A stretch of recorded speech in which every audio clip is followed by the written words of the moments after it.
Oh, we can see him. He's up there. Yeah, he's in the dark. Hey, Jeff, he's waving at everybody. Oh, goodness. I just knew we weren't going to be so bad.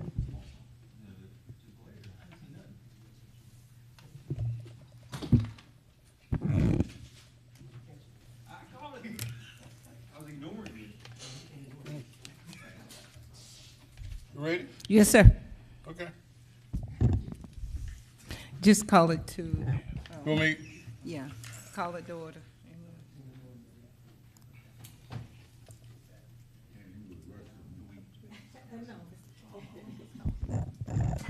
Okay, let's go ahead and call it to order.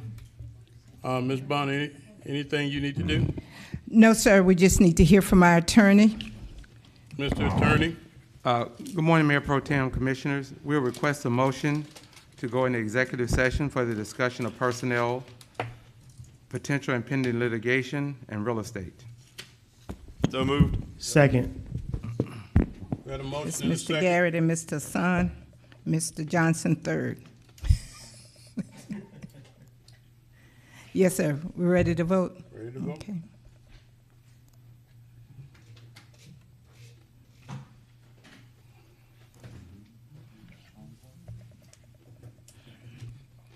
That motion carries with Ms. McKnight, Mr. Mason, and Mr. Franham out.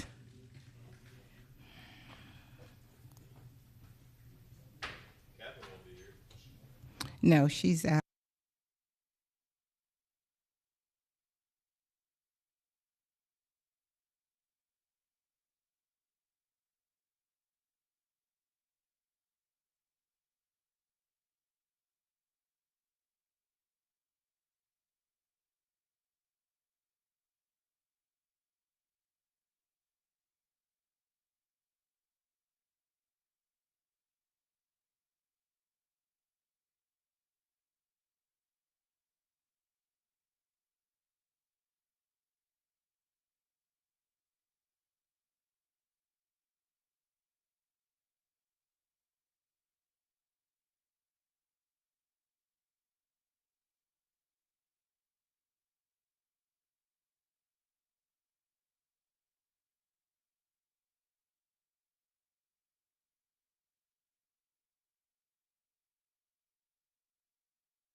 Going to Attorney Brown.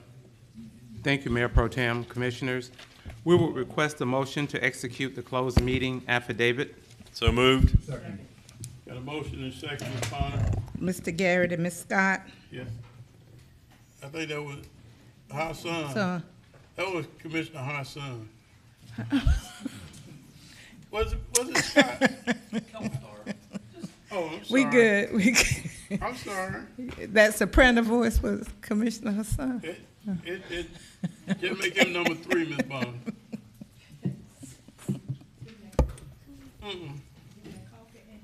Nope. We're voting, sir? Yes, ma'am. All right.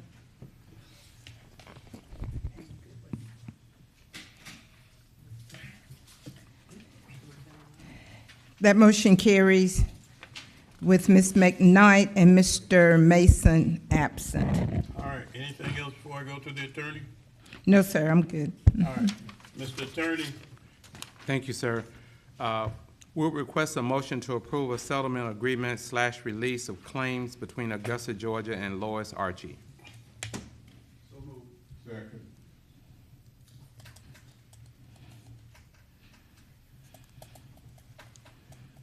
We're voting. yes, sir, yes, ma'am. We're voting, Ms. Bonner. Yes, sir. I don't know what's wrong with Commissioner Garrett today.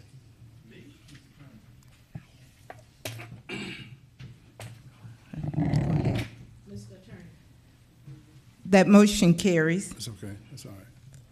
You didn't need to do the numbers? Huh? You didn't need to do the numbers?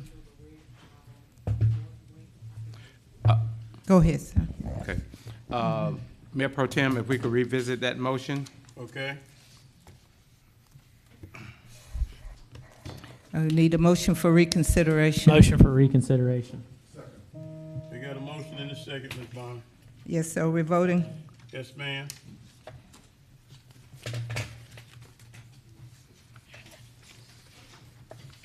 Mr. Johnson, thank you.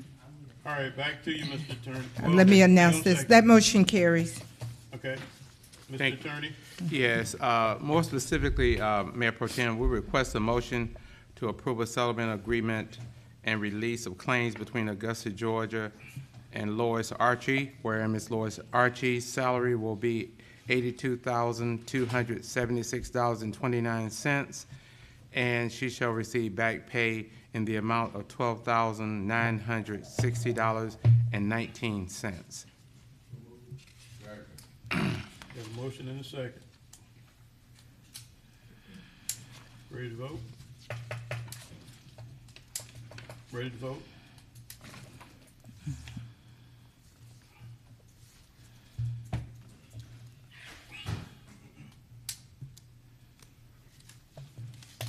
It's unanimous.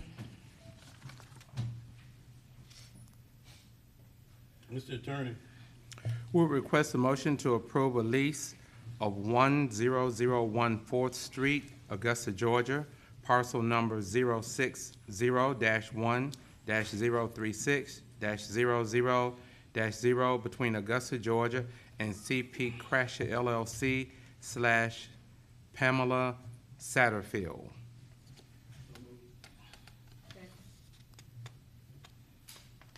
got a motion and a second, Ms. Bonner, Yes, sir. Voting. voting.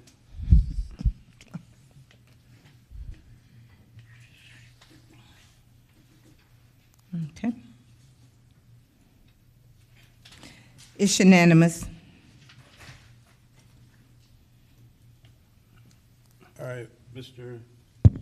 Attorney, We'll request a motion to transfer 3140 Augusta Tech Drive, Augusta, Georgia, parcel number 096-0-041-00-0 to Augusta Technical College for the sum of $1 and authorize the mayor and the clerk to execute the closing documents Yes, sir. under the direction of Augusta Law Department.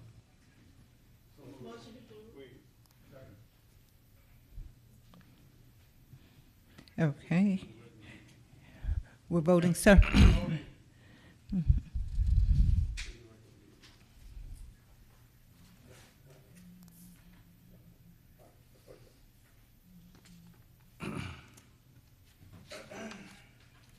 Mr.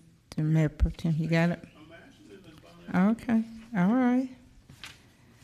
It's unanimous. Motion to approve the master lease agreement between Augusta, Georgia and the State Properties Commission for the property located at and commonly known as 520 Fenwick Street, Augusta, Georgia.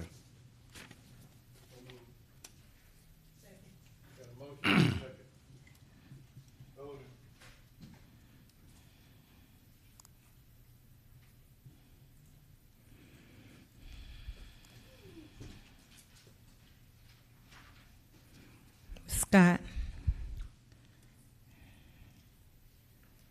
Thank you. It's unanimous. Anything else, Mr. Attorney? No, Mayor Pro Tem. Anything, Ms. Bonner? No, sir, we're good. Okay. It is All right, one. All right, I'd like to call Public Services to order, please. Ms. Bonner, is there any addition or deletions to the agenda? No, sir. Okay, if there's no questions from the body, I'd like to consent the following agenda items. Number 10, number 11, number 12, number 13, and number 14.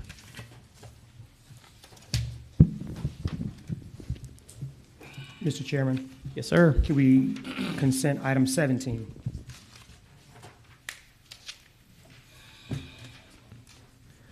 I'm good with 17.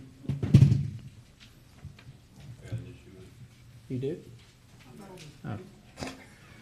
All right, can I get a motion to that effect? 10, 11, 12, 13, 14, 17. So moved. Got a motion and a second. Voting, please.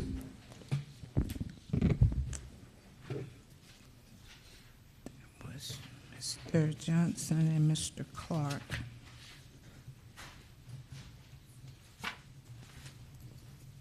Okay, Ms. Johnson? Ms. Clark? Okay. That motion carries with Mr. Mason out. Okay, if we can start with agenda item number 1, please. Okay, Ms. Walton?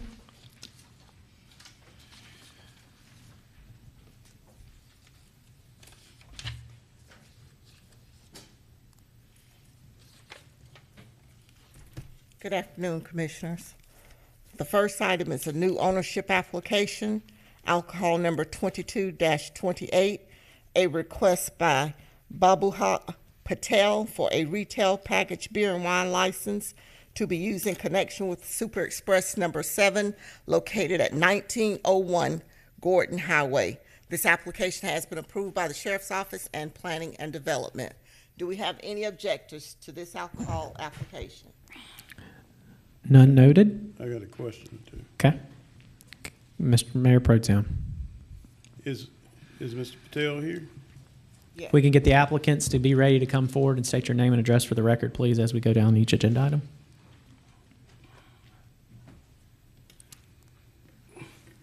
And the reason why I'm asking the question, I remember some time back when we started, to look at the number of applications we have in each district. And I've noticed Mr. Patel has come many times. So, Mr. Patel, how many stores do you have in Augusta, period? No, sir, this is, there's different Patels. This is a new, This is a new Patel. yes, there are different owners with the same last name. Okay. All right. Well, let me ask him, how many stores does he have? No, none. Only one. Only one. Only one? Yeah. What we buying right now? Buying right now. This one. Okay, so we got another Patel with a bunch of stores around Augusta. Well, my point is, and I'll sign off on this or what have you, but my point is, at some point in time, we got to look at the number of liquor stores and liquor licenses that we have in the area. I'm District 5 Commissioner. It seems like every time I look up, we're putting something in District 5, somewhere between Gordon Highway and Barn Chapel Road. and we just flooded with liquor stores and liquor licenses. Thank you. Thank you, sir. Can I get a motion to approve? So moved. Can I get a second? Got a motion and a second. Voting, please.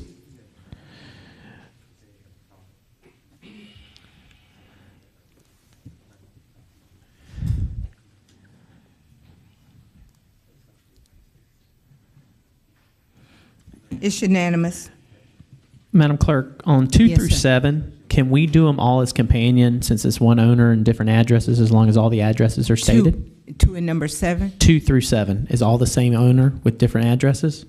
Can we do We'll them all? have to announce the address But- and ask if there are any objectors to it, and then you can proceed with the consent Okay. agenda of Yep, sorts. so we'll do 2 through 7 and then vote on it.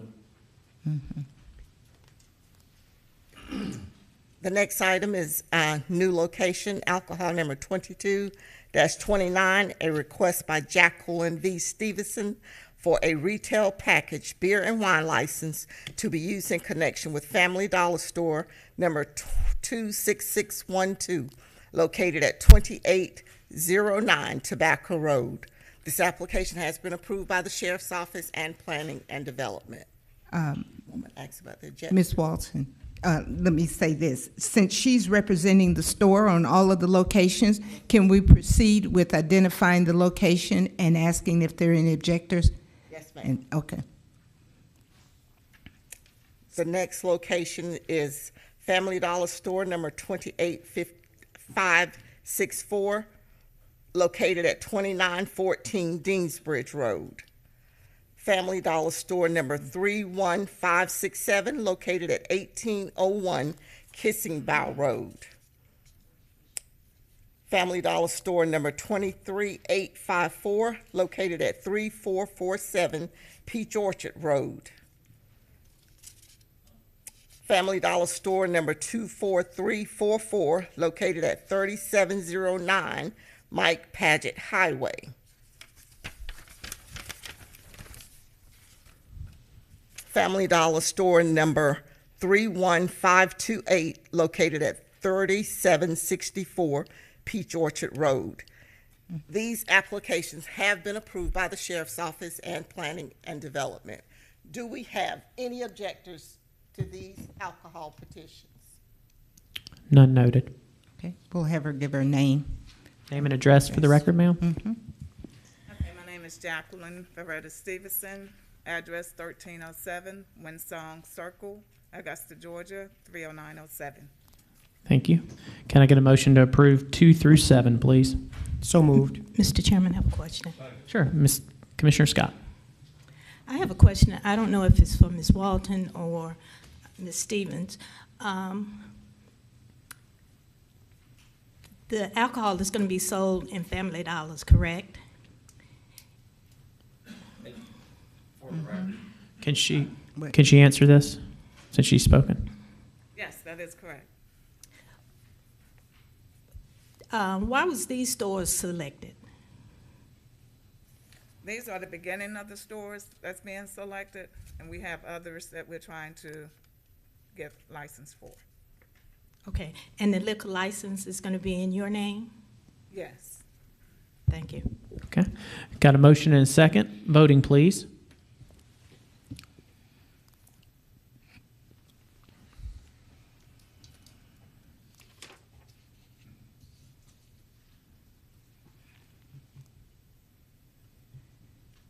It's unanimous. Okay. Agenda item number 8, please.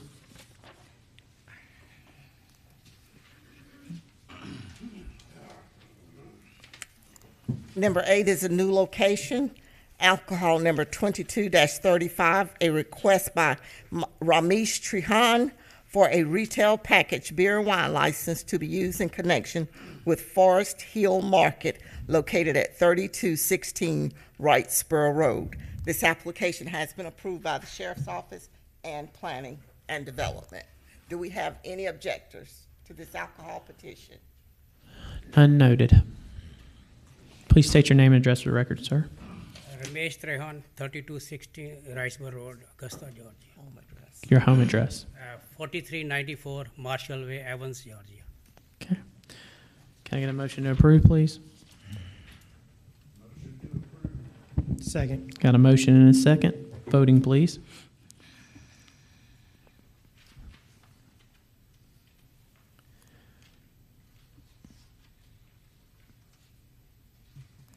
It's unanimous. Agenda item number 9, please.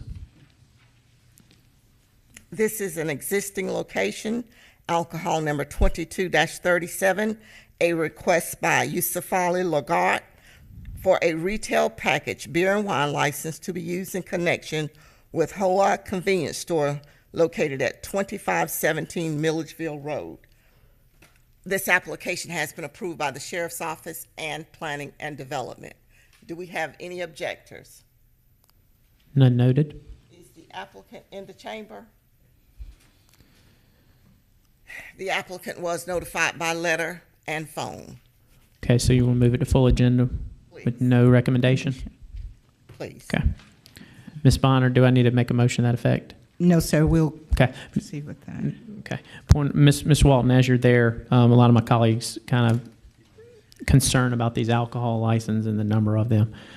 Based on location, based on number within an area, is that the sheriff's department call typically if like we don't approve, or is that planning the development where we might want to voice our concerns with the number that we're approving?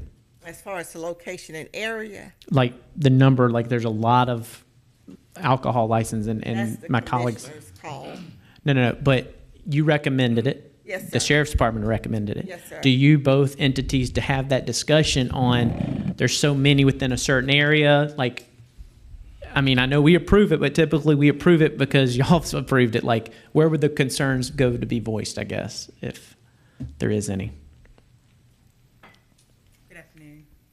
Hey, Ms. Delaney. So what we would do as the planning department is we would map it out for you, and we can bring it at the next meeting so you can see where it's going and what direction it's heading in.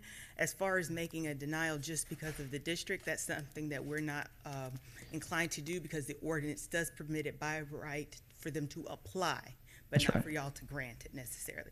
So if you would like, we can bring a heat map that shows you where the applicants are and give you a better idea of the trend. I mean, I think it's been helpful, but I'm going to ask the colleagues to kind of chime in on this because Commissioner Son. Thank you. I think that the bigger question is more of a Mr. policy decision. I'm sorry, let the attorney go ahead for, if you don't mind, Mr. Chairman. Yes, I think there's not enough proper notice to the public for you to have this discussion at this time. Okay. Can we just put it on the next public services agenda, Ms. Bonner? Yes, Thank sir. you. All right. Can I get a motion to approve number 9, please? Second. Got a motion and a second. Voting, please.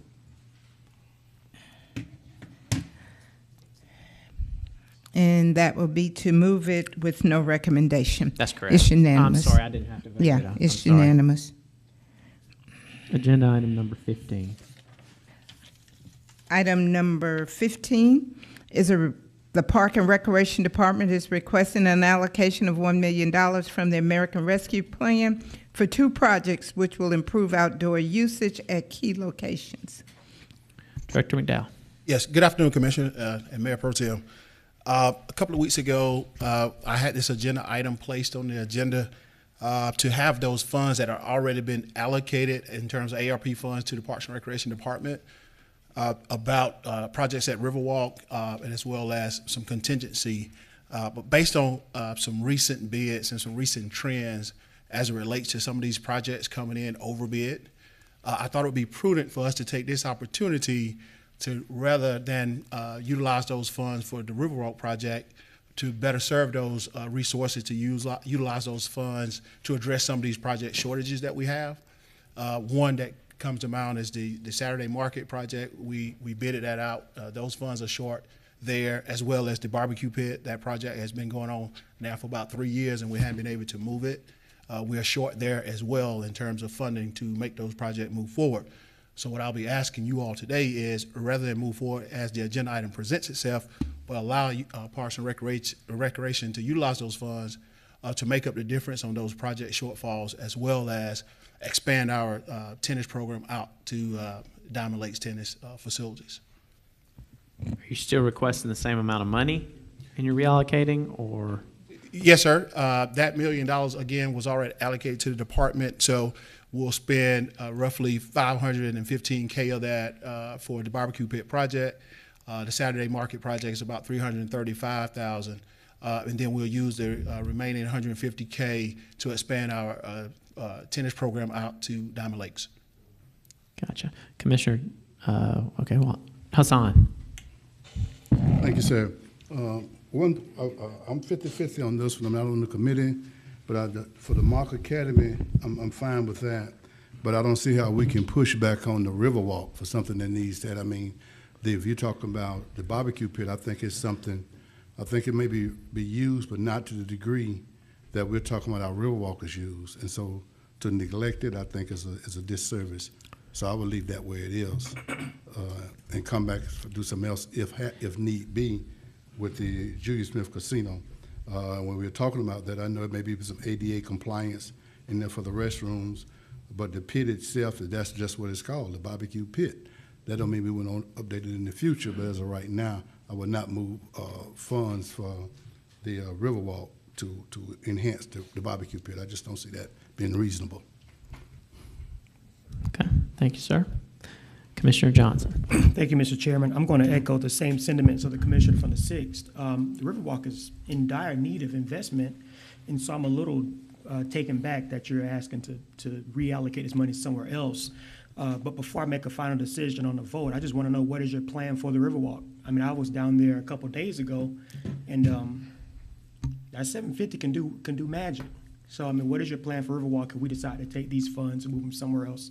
Oh, absolutely. So it's not necessary that we abandon the Riverwalk. We hadn't really identified a project per se for the Riverwalk when we were asking for the allocation of those funds. Keep in mind, the barbecue pit project has been one of those projects that have been tossed around for a betterment of 3 years, and the funding for that project is about $1 million short.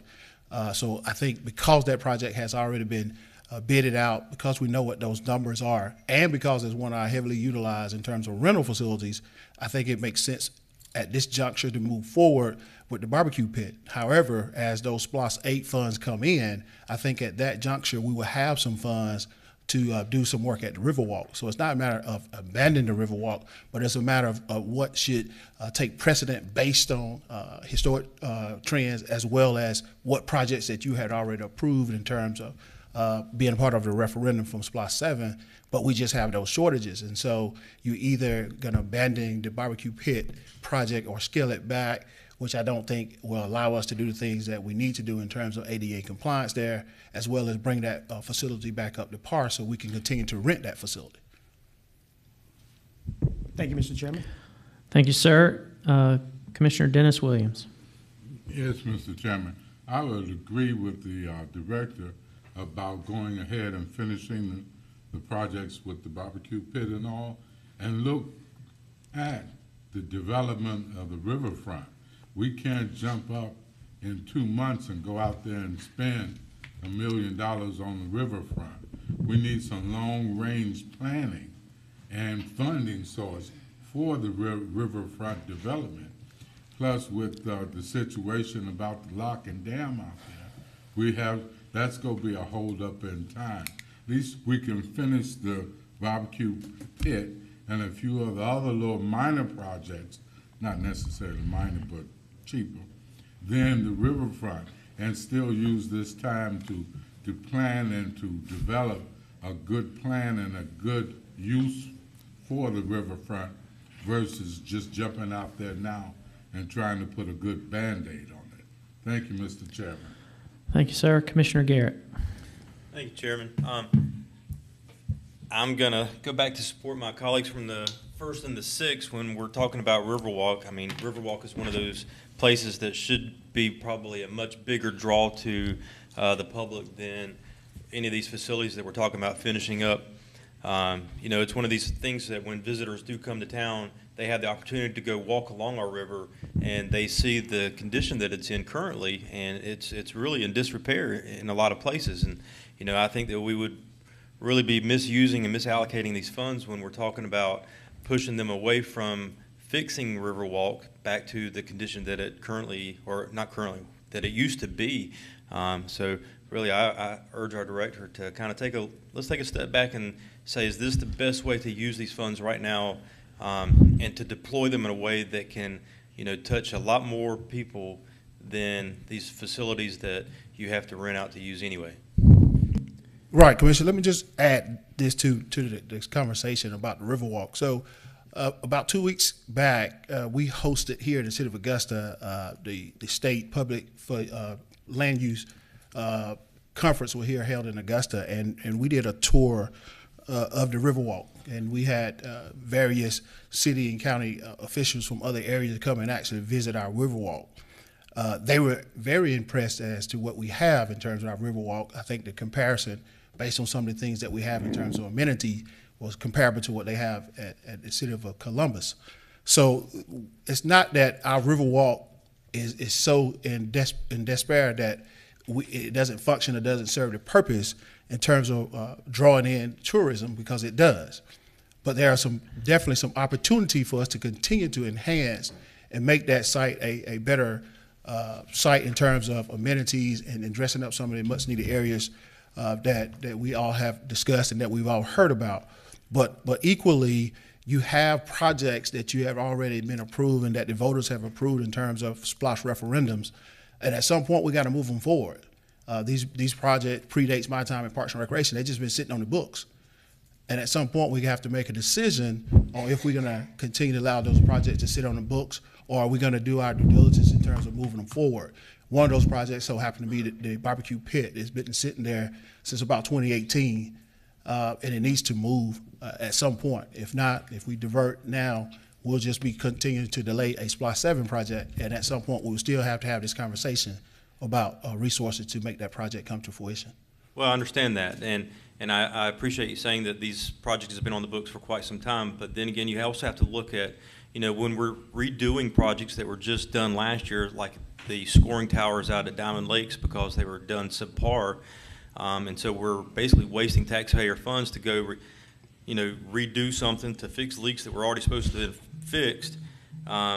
It seems like we're turning our wheels in the mud on a lot of these projects and not getting them done instead of finishing the projects. But when you're talking about Riverwalk, and you said that you want time to come back with a plan or whatever, what's your time frame for coming back with a plan? I mean, what are we looking at? Are we looking at another year? Are we looking at another 2 years? I mean, we've all seen the news stories that get done every few months about the disrepair, the fountains that aren't working, the bricks that are missing.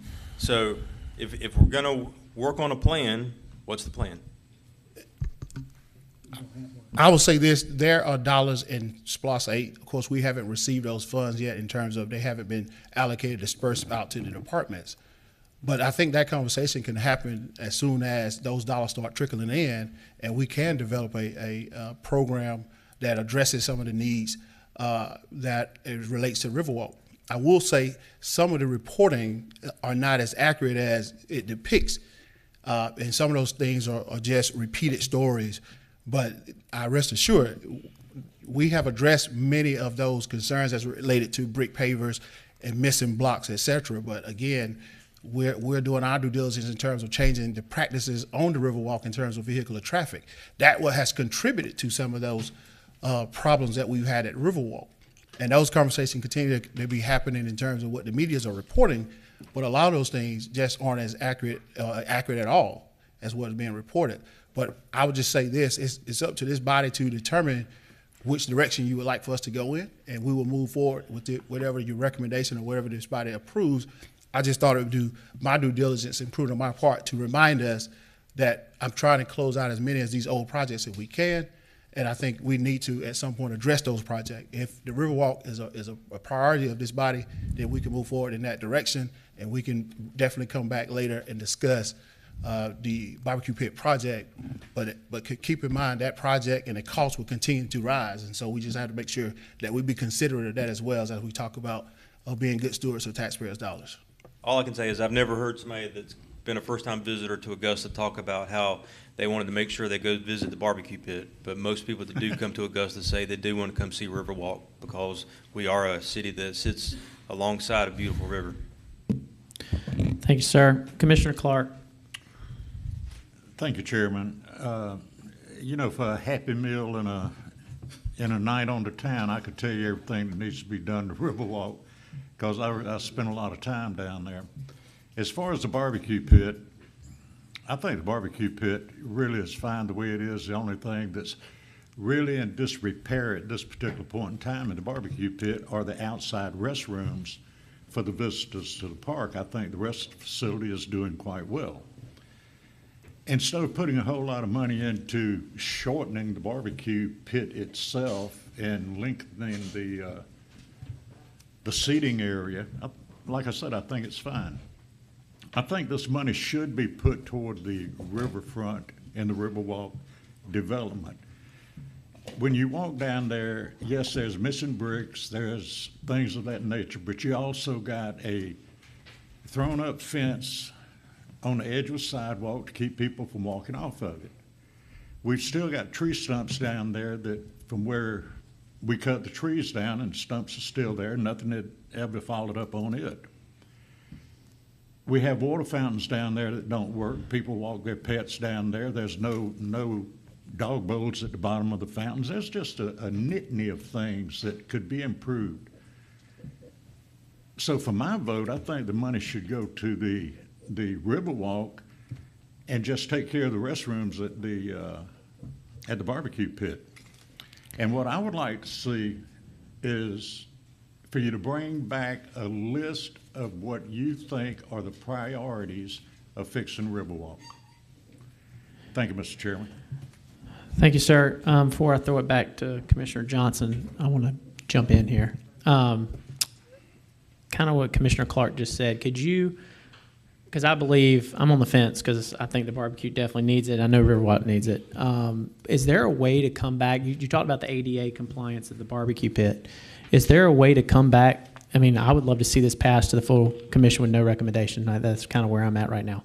But a way to come back for next Tuesday to say, hey, the ADA is this at the barbecue pit, and let's only do that because that's important. And then that other, whatever that difference is, then it would go back into Riverwalk. And then what Commissioner Clark just said, at Riverwalk, this is what we're going to do. Boom, boom, boom, boom, boom. And then we're all kind of on the same sheet of music in a sense next week.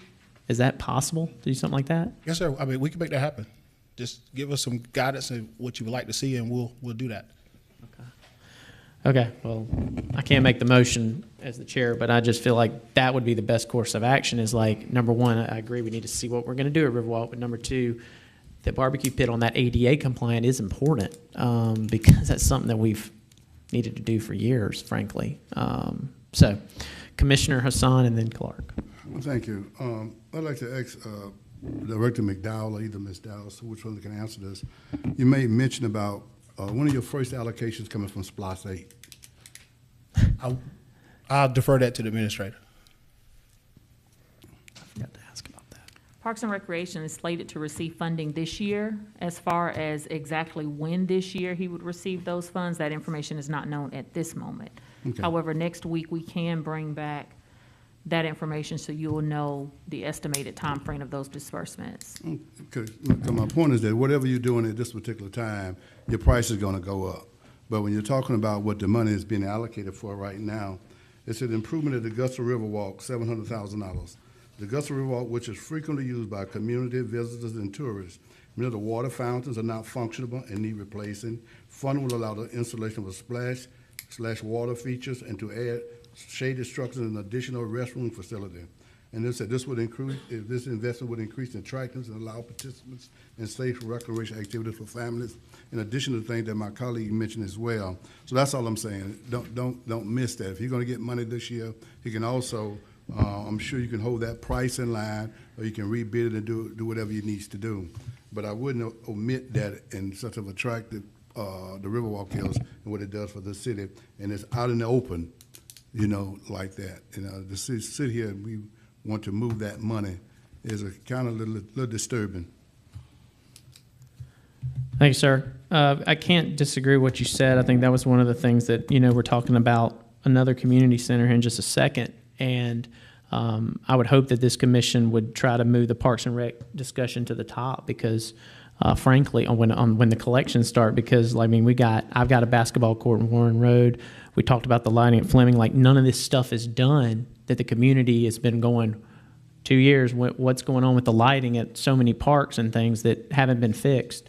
And that should be priorities over some of these other things for sure, because of usage and summertime and everything. So I look forward to hearing when we're going to start the Parks and Recs discussion with the SPLOST state funds, because it frankly needs to go to the top of the line more than a parking lot bond or anything that's on the current list. So Commissioner Clark. Chairman, can I make a motion that Parks and Recreation Director bring back a directive on what is to be repaired in what order on the Riverwalk and the barbecue pit by next week? Is there a second? All Second. right, so we got a second to that. If that sounds good for me. Voting, please.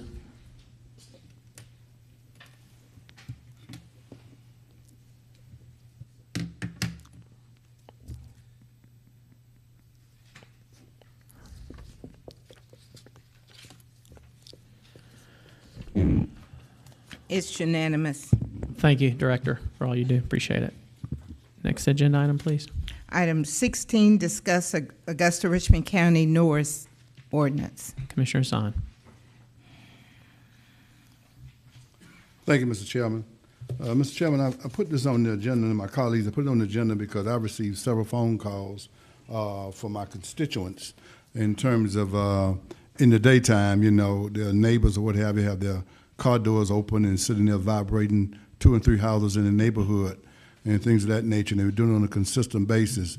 1 or 2 of them have made the decision to call law enforcement, and in calling law enforcement, the response has been that, you know, they can't enforce it until about 11 or 12 o'clock at night, stepping more into that, that firecracker ordinance that we created as opposed State court. Yep. Ma'am, Ms. Bonner? Fireworks. Fireworks. State order. Excuse me. Fireworks ordinance that we created, and that's what they're stepping into. But in talking to the attorney this morning, it may be another way in looking at it as a public nuisance in that. So I'd like the attorney and the planning director to speak to that, the noise ordinance or the nuisance aspect of the noise ordinance. Okay.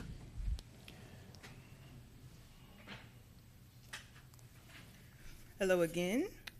I have consulted with legal also this morning in regards to the noise ordinance, and we are going to look at how ordinance number 7782 has been written to see if we can address some of the residential noise concerns that have arisen. In addition to that, we're going to do a comparison amongst other counties to see how they're addressing it. We don't have an answer at this very moment, but we are willing and able to look into it. I'm fine with that, Mr. Chairman. So do we have to post, because there's like Masters Week, it's midnight, it's normally 11 o'clock to 7 a.m. Do we have to post that anywhere that it is different on certain days and times? Actually, we do not require that it be posted, not based on the ordinance. It's a courtesy that we do try to provide, and our patrons have been. And then, and the reason I say that, the Pride Festival's coming, I see that they're 8 to midnight downtown, and the ordinance is at 11, but I think this body let them go to midnight. Am I correct that we voted on that years ago? Midnight is allowed on Saturday. It's not allowed normally in Richmond County. It's 11 o'clock. But between the hours of 12 midnight and 7 a.m. Okay, yes, sir. We let them go up till 12 p.m. 12 a.m. Okay. But isn't the Richmond County, say, 11 to 7? But, and I guess my point of that is, like, these people that live around these areas where we let them go to midnight, do we have to notify them in any shape or form? Not by ordinance requirement. Okay, no. That was my question. And it's a feet thing. If you're within 300 feet, they are allowed up to midnight. If they're 300 feet or less away from the site, and then 100 feet or less, that's when you hit 11 p.m. So there's really only a 1 hour difference. It's not significant enough as you would like to see. Right. Okay. Commissioner Hassan, where you receive his information, or you? Okay. Can I get a motion to receive his information, please? Motion to receive his information. Voting, please.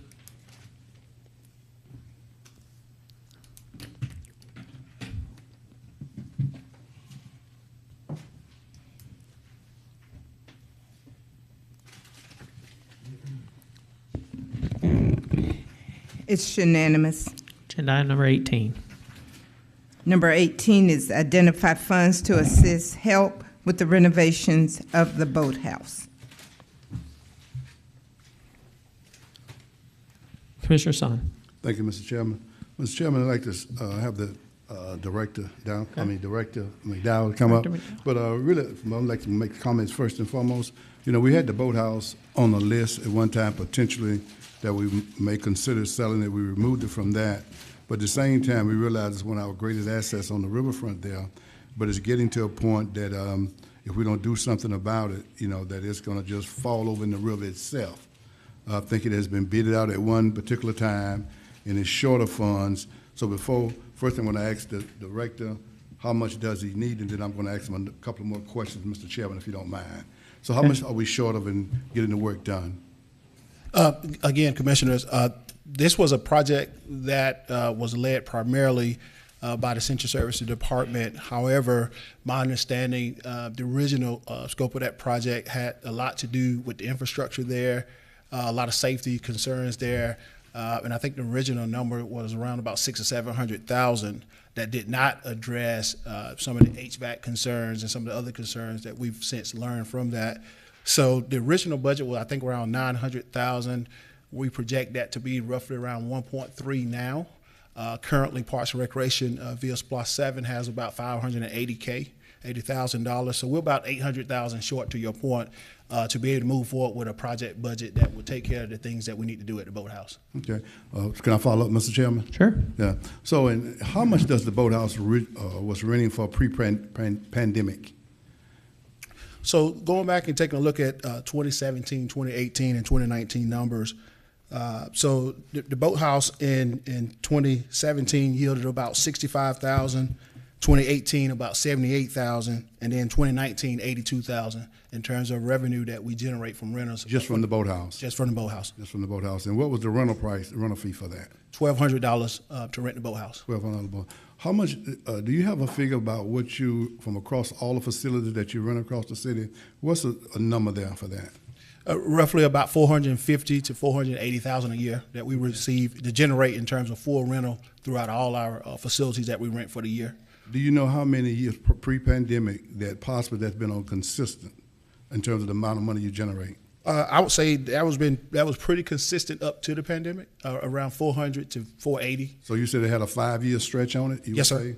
Yes, sir. The reason I asked that question, Mr. Chairman, to my colleagues, because when we talk about $500,000 a year that from rental fees and things, for some of the things that when we're talking about it, maybe we want to consider, not at this moment because I don't want the attorney to shut me down here, that we'll maybe consider floating a bond just for recreation if it can pay for itself through rental fees. But I'm going to get back to the ask here. So I'm asking my colleagues to consider giving him the $800,000 to get the boathouse back in order and back online where it needs to be. So that's my request. I'm not on the committee. What funding source? What AARP money? AARP. AARP money. Well, I'm a senior, so that's ain't nothing wrong with that. I'm a senior. Good recovery. That's good, guys. Okay. Commissioner Clark. Thank you, Mr. Chairman. You know, I'm going to go back in retrospect with what Commissioner Hassan said that a while back we listed this with the properties that we had for sale or to probably sell. At that particular point in time, we had a very successful restaurateur here in Augusta and in another state that was wanting to buy the boathouse, and he, I think, was offering $1.3 million. And he knew of the problems that were involved, and he was willing to take that upon himself so that we were able to sell that structure, get it back online. It was going to be a upscale restaurant and attraction on the river, and it would be back on the tax rolls. And I'm looking at what we're going to spend on it now. And I'm just, you know, we're not getting enough rent out of it to pay for all of these renovations. So, you know, this is just something that it's doesn't make a lot of sense to me. That's all I'm going to say. Thanks, sir. Commissioner Johnson. Thank you, Mr. Chairman. I just want a clarification. I know it was said, but I missed it. The price tag is $800,000 is what we're asking for? Yes, that is correct. And that's out of ARP, the unassigned balance? Or is there any money somewhere else? That's unassigned balance from ARP?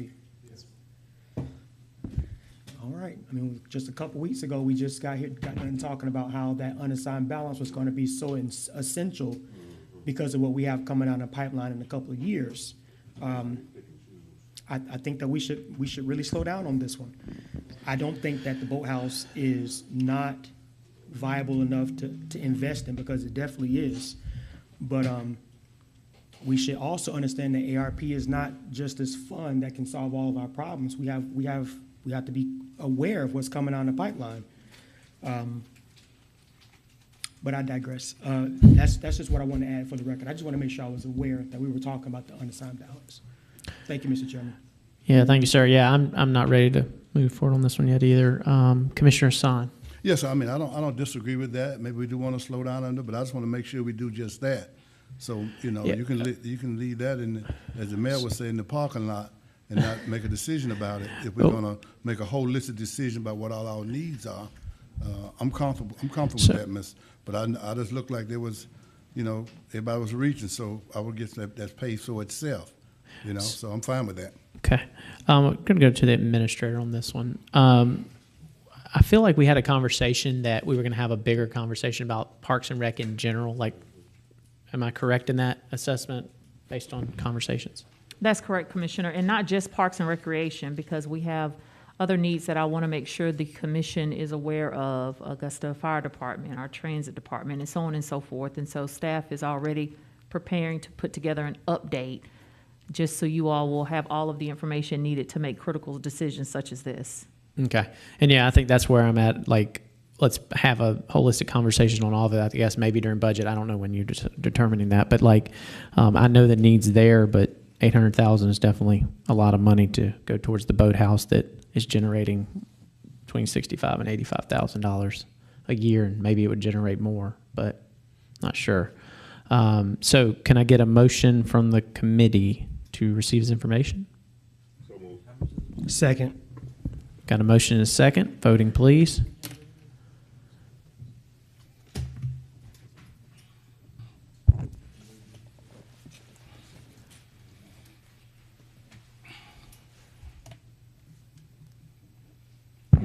It's unanimous.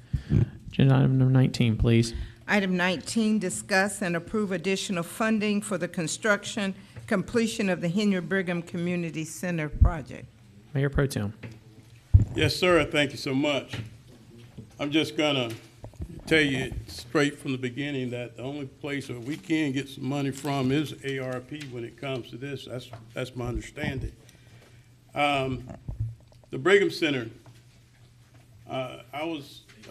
District 5 was awarded about $6 million, but almost 2 years ago.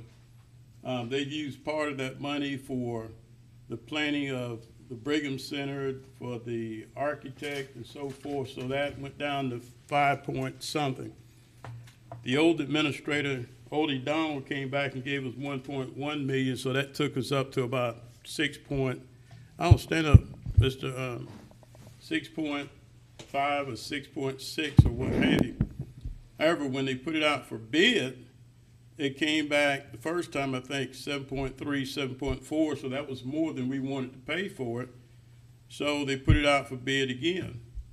And the lowest bid now is 8.3 million. So each time we put it out for bid, I'm afraid if we put it out for bid again, it's going to come back at about $10 million, because nothing's getting cheaper or cheap at this point in time. But Brigham is one of those projects that we started that we're going to have to finish, the one that the people, the constituents are looking for, and I think we owe it to them to deliver. So I'm here this morning, or this afternoon, to ask for, go ahead, Director, tell me what you need.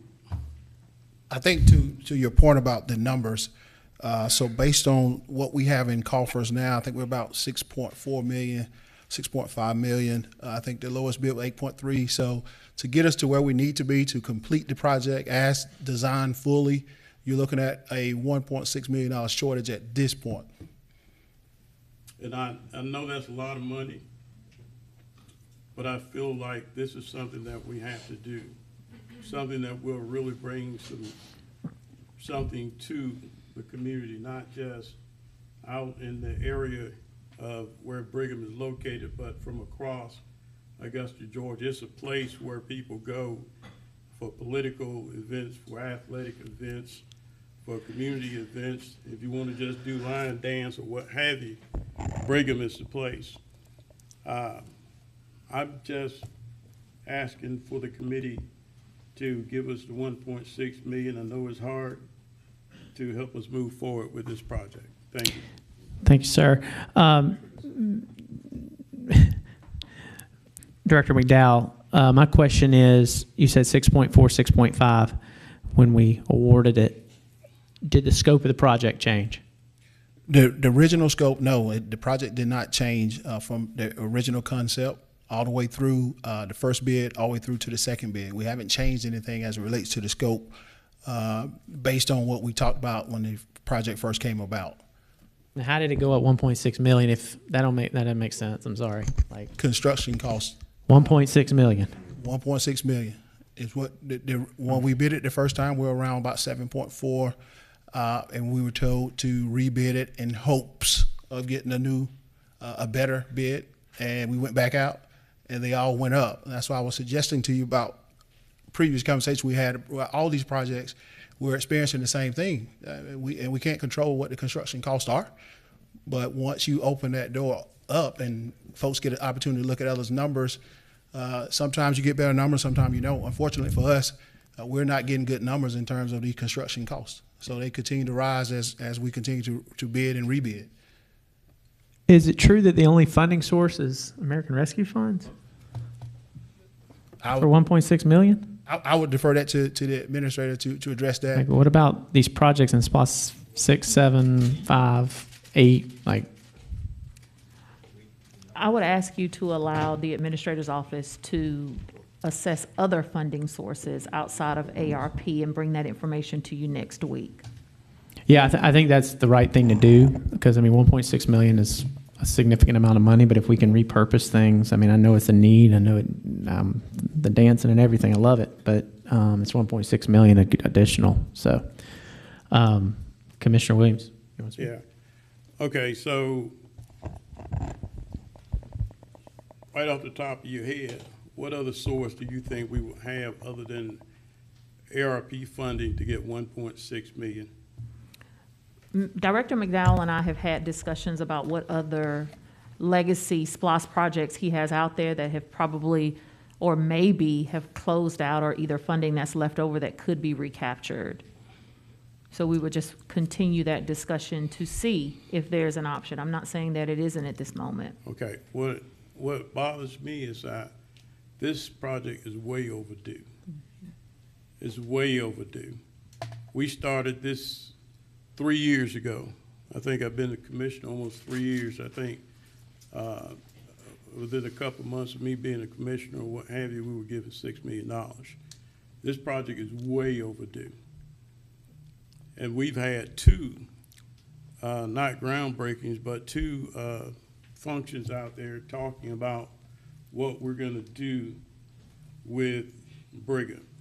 You've got the plans drawn, you got everybody in line pretty much that needs to do what they need to do. And I understand when we start talking about money, people looking at certain pieces of funding or what have you, but you know, when I sit here today and I listen to us, we're not progressive at all. Commissioner Hassan is talking about the boathouse. You got to fix it. Or it goes down and it's nothing. And it's nothing to us. You got Brigham that's going to bring joy to many folks.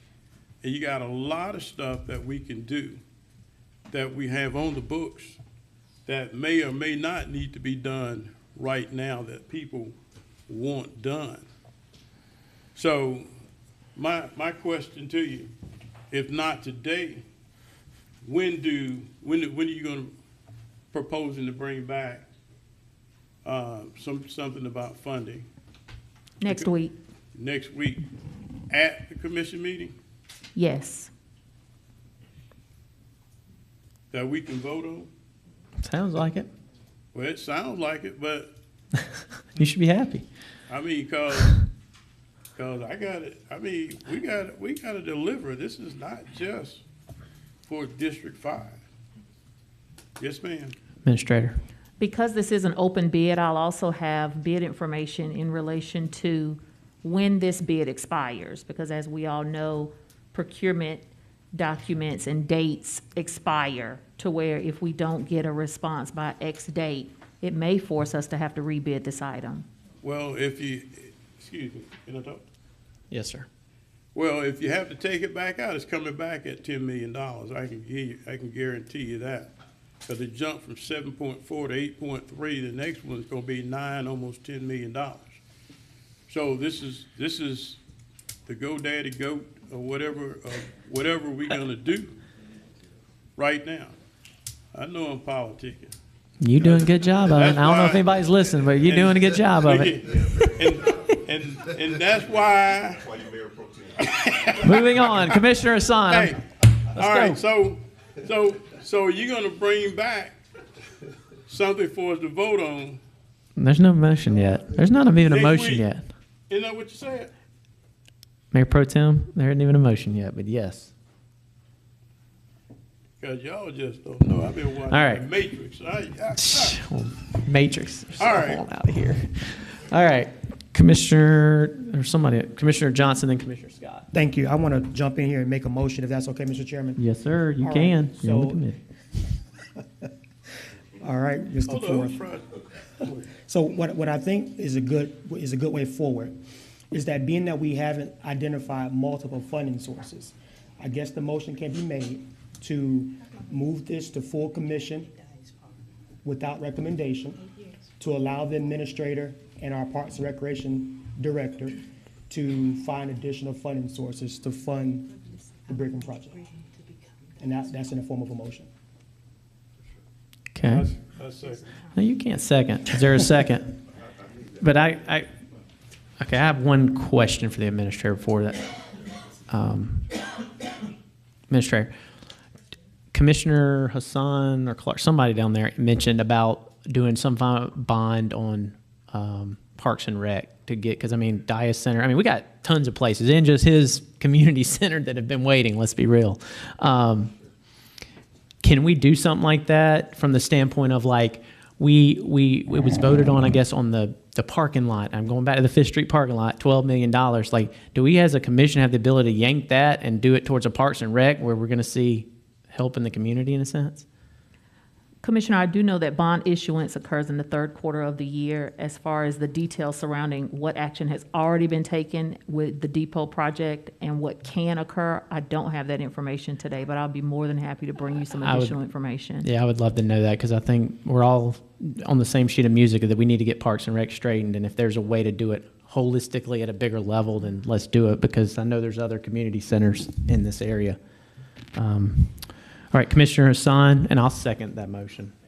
Yes, sir, Mr. Chairman. I respect the motion that's made. I'm not on the committee, but I do want to say one thing. I wasn't going to say anything, but I think it's important that it be said.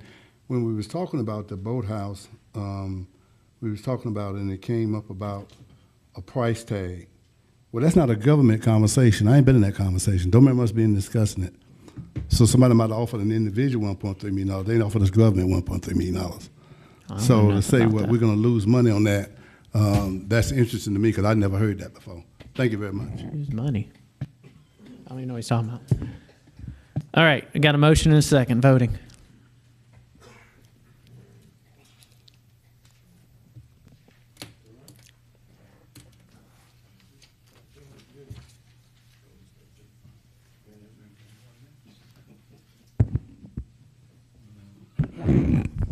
It's unanimous. Okay, that concludes public services. Thank you, committee.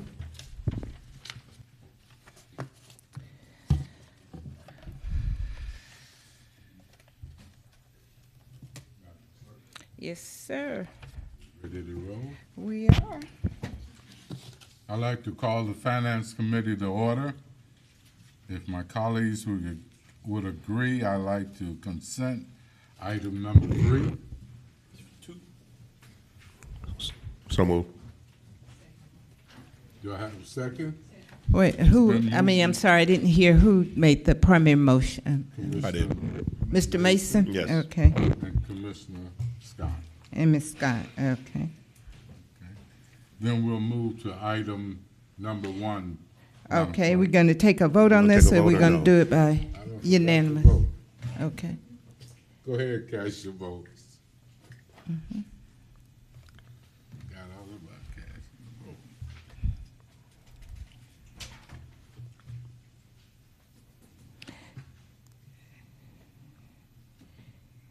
That motion carries with Ms. McKnight out. And I'm sorry, Mr. Chairman, I know there was some discussion on item 2. Are you going to allow that to be presented? Did you? I would consent it if my colleagues agree. It's in the book. I read it. It seems. Well, we've already voted on this one. I'm sorry. You can get a motion to. I'll Ms. entertain- Williams, do you need to present this, or what's in the book is sufficient? Okay. I'll entertain a motion to consent this item, or we'll agree. Been moved in second. For item number 2 to be consent. Do Well, we to need it. vote, Madam Clerk? Yes, sir. And cast your vote.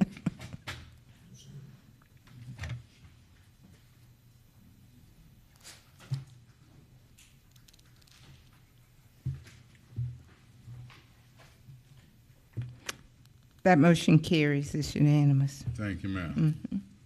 Item number 1, please. Item number 1, discuss the 2022 tax digest.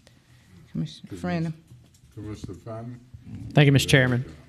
So I put this on the agenda based on all the phone calls that I'm sure all my colleagues got last week when they got, all the homeowners and property owners got a letter about their tax value increasing significantly. I asked the Director Roundtree to come today because I think we need to educate the public on the why. I think that we don't need to stop here of putting it in water bills, things to explain it, as well as the appeal process, because I can't tell you the number of people that have said they're going to appeal, and we've had the conversation. His phones are blowing up, but I think my concern is that I understand how, and I'm just going to use my personal situation here, how the properties around my house, they increased in value and were sold, and I get that. And with the millage the way it is, just at my house, it's a $900 increase for me for next year. And I think as a body, number one, we have to have the conversation rolling back, because the state of the country, the state of everything's costing more, that the constituents are not going to be happy, because some of them probably missed this letter in the mail. But also understanding the percentage of value of homes in Richmond County, and where they were, and how now we're assessing them at, it was at 70, and you'll explain this, but I think that we really have to educate the people on the why that this is happening, because so many people have reached out, every probably person on this dais, of why am I paying more? Why am I paying more? Why did my property? I even had a car go up in value, 2010 car that went up in value for the first time. And he had to pay additional like $90, and he was just like, the why. And the second thing I'm going to ask Scott is do we as a body have the ability to have a tiered scale of this increase, as opposed to just going, you hit 18 out of 20,000 properties and they just go up to the digest, the value, to where it's more tiered, to where it's not as hurting on the property owners. So if you can kind of speak to the why and explain kind of the process, that sort of thing. Thank you. Good afternoon, Commissioners, Mayor Pro Tem. I guess I'll start broadly in the hopes of conveying kind of our high-level criteria of why we do reassessments and how we do them. It's a method called mass appraisal, and our process and criteria is almost exclusively directed by the Department of Revenue, their regulations, and the State Code of Georgia. and carried out by our certified appraisal staff. Our objective every year is to have our appraisals of property in Richmond County arrive at fair market value as of January 1 of that given year. So as far as to your first, I guess your last question, is there anything in there to discuss tiering revaluations or reviewing how you adjust it? There's nothing in the state code that mandates you can only do it every 2 years, you can only do it 10%. It is, our values have to be at fair market value, period. Now, the reassessment process begins with statistical studies of sales that are going on in Augusta, Richmond County, where we compare our tax assessed values to actual arm's length transactions going on in the market. And these studies will guide us to larger areas or specific neighborhoods where we know that the values are under or overvalued or even lacking in uniformity. So when we compare the values to everybody else, how far off are you from that typical fair market sale? So studies that we started conducting last year using the 2021 sales, comparing them against our tax valuations, indicated that by the end of the year, our assessed values were going to be 20 to 30% below true fair market value, and that adjustments were going to have to be necessary. There have been attempts in the past to, I guess, tier where we're looking and adjusting values so that we're not hitting everybody at once. And I think in a typical market where appreciation might be 3 to 5%, you can do that. But when the entire county is showing this massive levels of appreciation, our values are starting to get much lower than they need to be. Our objective from the Department of Audits and the state is to be well within 10% of what fair market value is. And again, we were looking at close to 30% below fair market value. And those agencies are auditing us and making sure we're staying in compliance with what's required. So we're seeing these increases, and it wasn't just last year. It was also in 2020, where the typical average home probably appreciated over 1% every month over the last 24 months of 2020 and 2021. So when we did these studies and began making revaluations and adjustments, we saw that our changes shifted the values to roughly 96, 97% of true fair market value. And that's looking at countywide. There's about 70,000 homes, about 100,000 parcels total. And we saw that change just from our revaluation. And because, again, it was pretty significant over the last 2 years, a large percentage, we didn't think that picking it off a piece at a time was going to achieve the valuations that we needed. Because one thing, of course, that we're also trying to get is uniformity. So we want to make sure, as best as we can tell, that the whole county is getting a tax bill relative to their value at that point in time, and that others aren't significantly higher or lower. So overall, from last year's tax digest to this year's, there was about an 18.5% increase in the entire county's tax digest for real estate. And about 88% of that was due to inflation.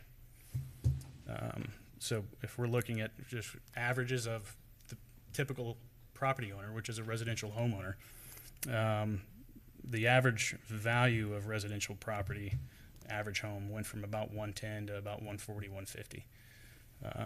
If you look at the actual sales that are going on in the market, the average home price from 2020 in the market was about 146. This year it was about 175. And that's actual sales. So about an 18% increase year over year from last year to this year, which jives pretty well with the state average as well of what realtors are seeing in the market. And that's kind of the high level view. And of course, we're entertaining lots of phone calls and emails as well. Is there a blanket appeal process for anyone that's listening or here? Like, is there a deadline for everybody the same, or is it? Well, the deadline criteria is the same for everyone based on the date of the notice that's submitted in the mail. We mailed notices on the 20th of this month for real estate. There are some errors and adjustments on a handful that they'll be getting secondary notices. Personal property value, business values, will be submitted to our board in June, so we'll have a second round of notices for business personal property that'll come out next month. So any notice that comes will have a mailing date, you'll have 45 days to file an appeal. And all the processes are outlined on that notice, and we're also available for phone calls and discussion on how that process works. And I think we'll also be out in the community on the 11th of next month with Augusta on display down at Diamond Lakes to answer questions there, receive appeals, and have conversations with property owners. Thank you. Thank you, Mr. Chairman. Commissioner Hassan. Yes, thank you, Mr. Roundtree. How you doing today, sir? Doing all right, thank you. You mighty bold, you're gonna show up in the public right about now. Good luck with that. Listen, I want to applaud you and your staff for at least trying to get us to where we need to be. But at the same time, I would like to see that this commission, or this committee in particular, because you have some appeal dates coming up very soon, right? When does the first appeal actually start? Or have they already started? They've already started. Already started? We've probably received close to 100 appeals already. And we have until July 5th for the property owners to file an appeal. Okay, so my suggestion was going to be try to, because I don't know whether anything could be done to do it, implement it slowly by the state requirement. I don't know, but to let Mr. Roundtree, our attorney, our administrator, our finance department sit down and try to see, because I don't know the impact that this may very well have on our millage rate. You know what I'm saying, with this type of increase. At any time there's a reassessment of a small amount or a large amount, there is a requirement to look at what the rate would be, And so that you don't collect any more taxes in the prior year. And that's when the discussion will come to this body to compare what are the values now, what's the budget supposed to be, and what is a millage rate that would achieve that. Yes, and so that will be discussions that are ongoing with finance and administration and with this body. yeah, and so that's what I would suggest that you go ahead, because your pellet process has already started, so you won't have to undo that. So is it possible, do you have the time between now and next week, do you ought to have a comprehensive conversation and come back and make some recommendations, if anything changes at all, that we'll have a holistic and we'll move forward from that based on what we know is going to impact our millage rate? Because that's what we have to be concerned about. I think the components that will finalize the, I guess, potential rollback rate will not be in place until after the June board meeting, where the personal property values will be approved. Well, could I bring Ms. Donna up, Mr. Chairman? Ms. Donna, will you come up, please? I thought you were fine with it. But Donna, you probably need to sit down in a chair, but I guess, no.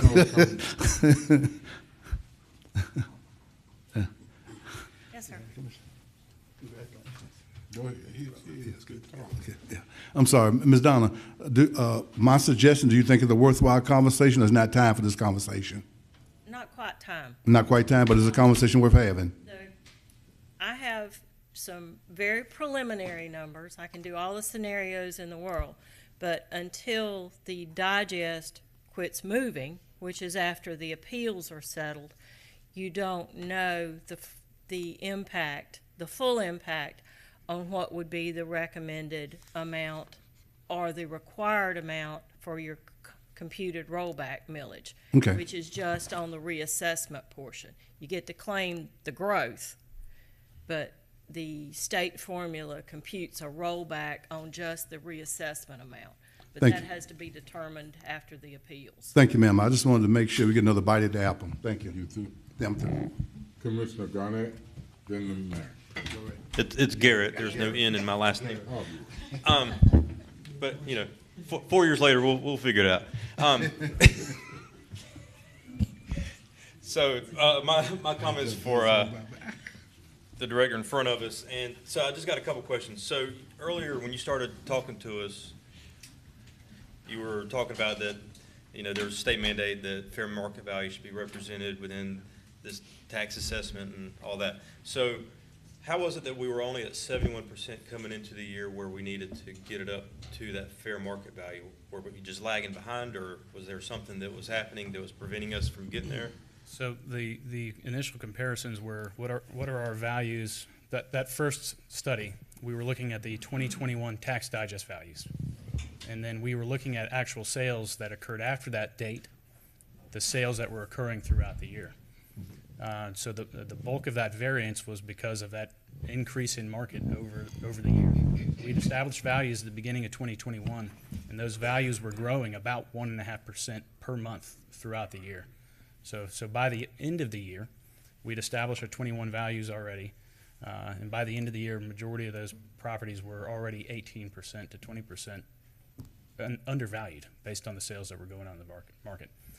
Coupled with maybe we hadn't done a revaluation in a neighborhood in a couple of years, and 2020 saw that same increase, about 1.5% per year. So if you've got 2 years of sales that are showing things are going over 30% in value, and we haven't done a revaluation of that specific neighborhood or area in 2 years, it could be 30-40% below market. Okay, But- so listening to that and how you're going through these different assessments.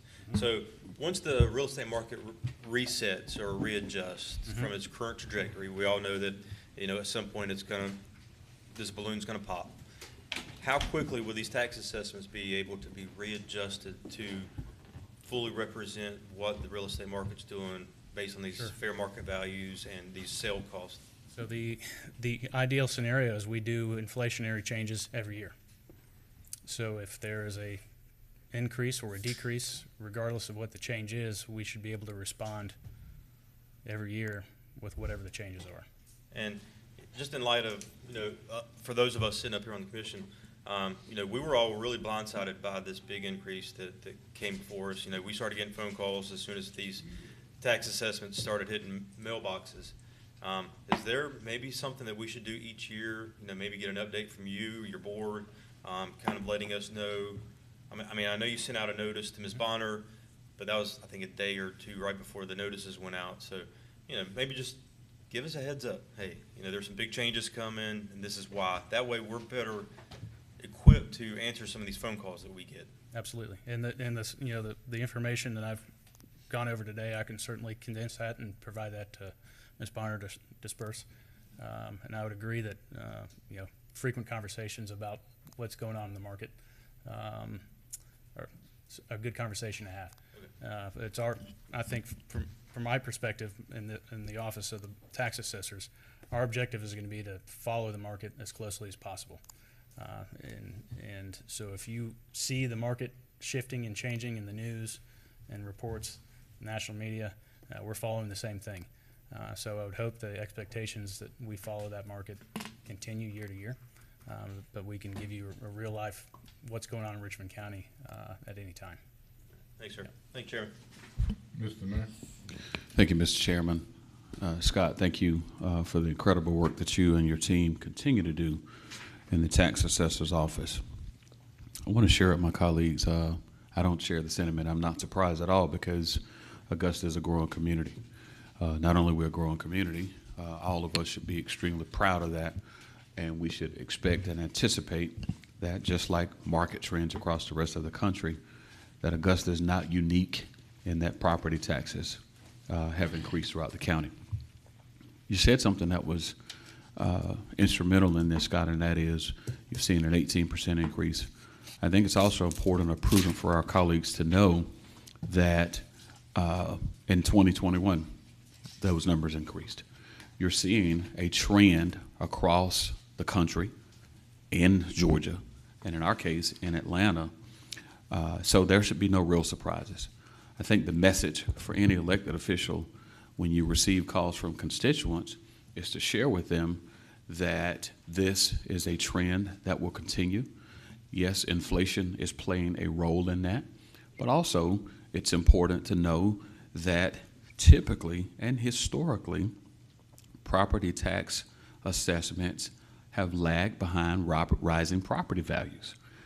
You just talked a little bit about that in certain neighborhoods where those assessments have lagged behind rising property values. Everybody in Augusta should be paying attention to that. I don't think that there's a single person who likely has sold a house in the last 18 months who's crying foul and complaining about the increase that they're getting as a result of selling those properties. To that end, I would say that we shouldn't be looking for an opportunity to make knee-jerk reactions to this. We should allow the market to level this out. as we will see coming in the fall. We'll see some course correction, but more importantly, we hope to see, as you continue to do this good work and your staff, is that you'll get a chance to do assessments across the board, particularly in those neighborhoods and areas that have lagged behind historically. And we'll continue to see those valuations go up. So again, I don't think there's anything that the commission necessarily needs to do at this point other than be cognizant of the fact that we'll see these increases and respond accordingly to constituents and tell them that there is an appeal process that is available to each and every one of them. Commissioner Clark. Thank you, Mr. Chairman. While I agree with what our mayor says, that this happens, it goes up. I got an increase in mine. I wasn't happy with it, but life goes on. I think my biggest concern about the rise in property taxes is senior citizens and people that are retired. Their income remains the same, and it doesn't keep up with inflation. If they're on a Social Security retirement, they don't keep up with inflation. When you've lived in a house 50 or 60 years and you've raised your family there and you don't want to move and your income is low, but yet everything around you is going up and yours are going up, and eventually you're not able to pay those high taxes. So sadly, and you know, you might be going down to Family Dollar and getting saltine crackers and cat food and you don't own a cat. It happens. I would like to see a system worked out with property taxes like we do with the school taxes. When you reach a certain age, you opt out of school taxes. I think when you reach 65, your property taxes should be frozen at the rate that you pay when you're 65. But that's, I guess that's a discussion for another day. Thank you. Are there any additional questions for the tax assessor? Being none, thank you very much for your time. Madam Clerk, if there are no questions from our colleagues, that concludes finance. This is information but with no objections, sir, for our record. Are there any objections? Thank you. Okay. None received. Thank you.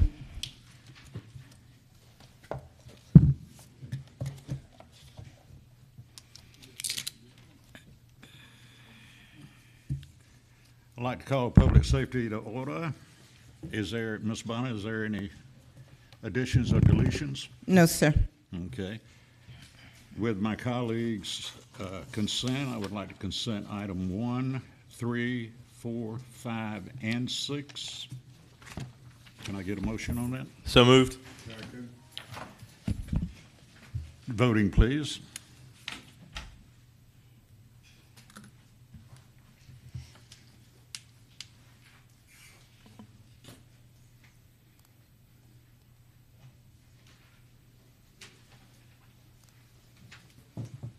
Mr. Garrett.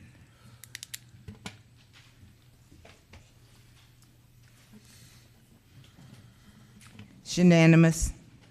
Thank you. Item number 2, please. Item 2 is to approve for the commission to have a work session on the EMS contract drafted by Augusta staff. Mr. Hassan? Thank you, Mr. Chairman. We know a couple of weeks ago, the Public Safety Committee did take up the issue of to schedule a workshop. They pretty much voted to it, and what happened, they left out a date for that workshop, that work session. And so I'd like to see them, suggest a date to them, June 8th at 11 o'clock, which would be next Wednesday. What I've found, reason I suggested that date after a commission meeting, simply because many times we're here much longer, as we know, through the committee cycle. But after commission dates, we normally, get down here pretty rapid. And as a result of that, Thursday, in most cases, not an option for us. So next Wednesday, June 8th at 11 o'clock is what I'd like to suggest to the committee to have a workshop, because I can't make a motion on that committee. You're asking? I'm asking someone from the committee to suggest that motion to that committee cycle, To that committee, Yeah. committee. Mr. Clark, motion to have a meeting next Wednesday at 11 o'clock, sir? Yes, sir. Is that for the commission? Yes. Oh, okay. You said committee, okay. I'll second this motion.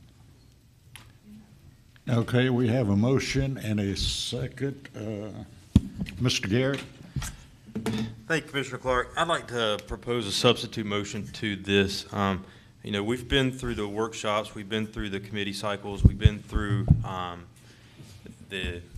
we had the EMS, trying to remember what that committee was called that we put together last year. What'd you call that, Commissioner Hassan?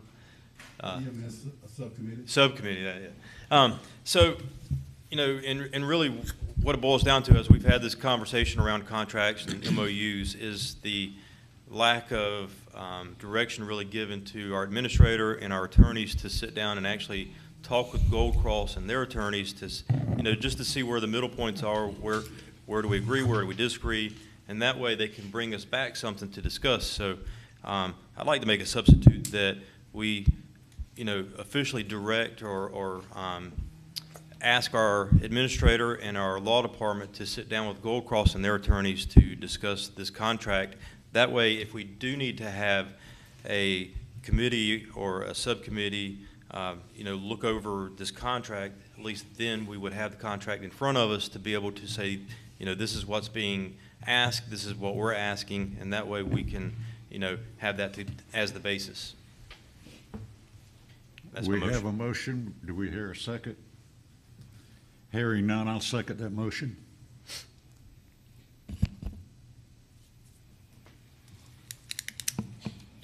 Voting on the substitute motion, please.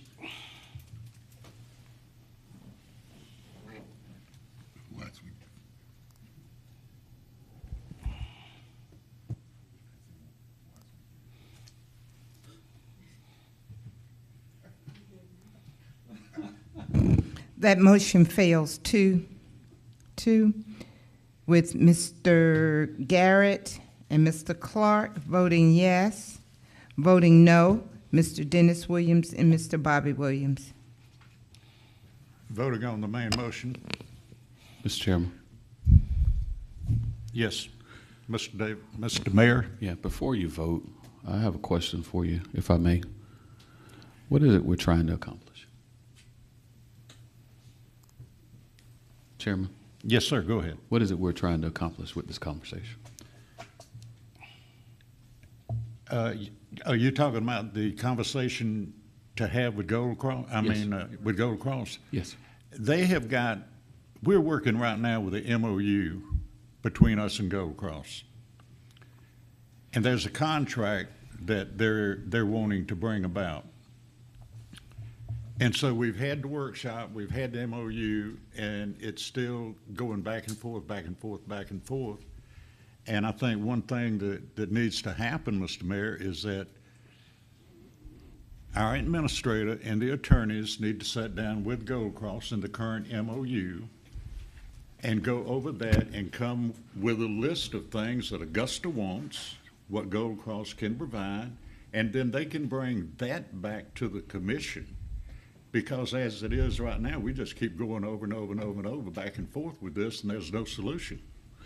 Mr. Chairman, is it not true that the commissioner from the 8th just indicated that they've already done that, where they've gone back and forth? You've had the subcommittee, you've had this group, that you've had the EMS subcommittee, and now there's a proposal that did not get fair vote, sufficient enough votes to have the administrator and the attorney go back and effectively do the same thing? I mean, there have been multiple iterations of here's what Augusta wants, here's what Gold Cross wants, which is why I pose directly to you, Mr. Chairman, as a chairman of this committee, what is it we're trying to accomplish?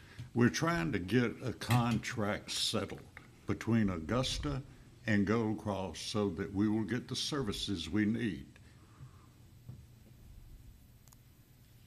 Okay. I'll yield at this point for just a moment. Okay, back to the main motion. Voting, please. Could we restate that motion, please, Ms. Bonner? The motion is to approve for the commission to have a work session on the EMS contract drafted by Augusta's commission on June 8th, 2022 at 11 a.m. And what contract will we be looking at during that committee, or during that It workshop? says the one that Augusta staff, did Augusta submit a staff for, contract for review? Oh, the copy and pasted one from a few years ago. Okay, thank you.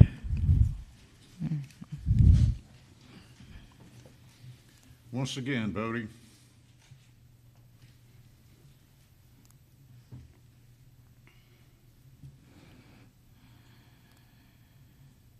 That motion fails 2-2, with Mr. Dennis and Mr. Bobby Williams voting yes, and voting no, Mr. Brandon Garrett and Mr. John Clark. Thank you. With no other business being before public safety is adjourned. Thank you.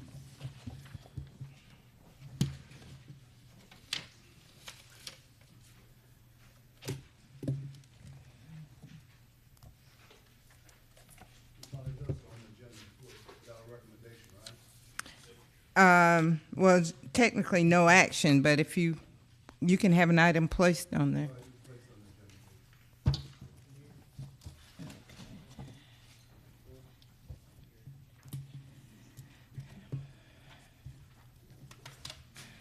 Chairman Sung, would you speak into your microphone? They couldn't hear you on this end, sir. Yes, I was asking the clerk, would it go on the agenda without a recommendation? And she said technically was no action was taken, so she said any of us could place something back on the agenda. And so I'm placing it back on the agenda for next week to still, for us to vote on having this workshop. Should be administration. Services? Yeah.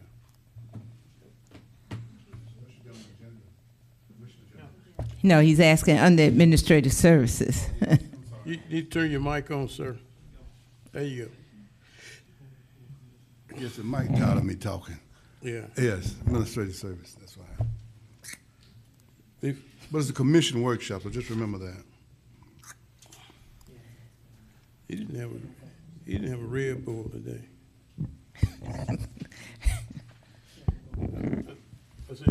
Wait, no, me, Ms. Bonner?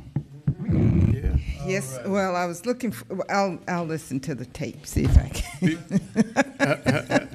Before you get started, may I say something, Mr. Hassan? Go ahead, sir. Number 7, can we just delete that one? And can we delete number 10 also? Okay. All righty. Ms. Bonner, administrative services in session. We have any additions or deletions? We've had a request from Mayor Pro Tem Bobby Williams to delete item 7 and item 10 from your agenda. Okay. We can add that to the consent agenda. Yes, sir. From deletion purposes.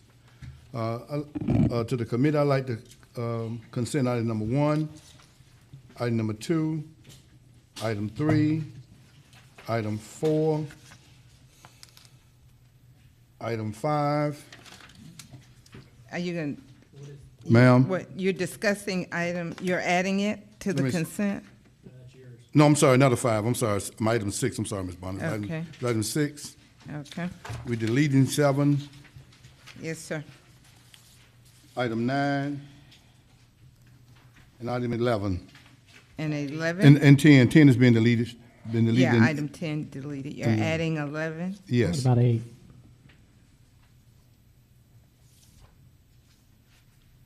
8? You want 8 as well? Sure. Go ahead with number 8 as well, Ms. Bonner. Okay. Mr. Chairman. Yes, sir. Item number 12 on your agenda and number 6 on engineering are the same. Do we need to discuss that twice, or do you want to move one to? If it's here, we can, either way, we're both on the same committee. I respect you on that one. About it for me. Well, I'll leave it at 12. I'll leave it since it's here. Why don't you move it over to engineering and delete delete it from administrative services. Any That's- particular reason for that? Well, it's on both. That's what I When was you saying. think Okay. a We'll bank delete it, failure we'll falls delete it on under 12, Ms. engineering? Bonner. We can delete it, because it's on both agendas. The way it reads, it looks like it needs to be engineering. Well, I had that conversation, and can I, Mr. Chairman? Yes, ma'am. Well, initially, we got the request to go to finance. And in discussing it with Dr. Malik, I called to get his insight on it. And he said that it needs to be a determination who's at fault. And that would come on the administrative services. The reason it's on the engineering services portion, because you have to determine at that part if you want to do the project. So you can, so it kind of splits up responsibilities. So We'll leave it where it is, Ms. Bonner. Okay. Motion to approve as stated. Motion to approve. Ms. Bonner, can you read those back to us, please? Deletions and the consent? Yes, sir.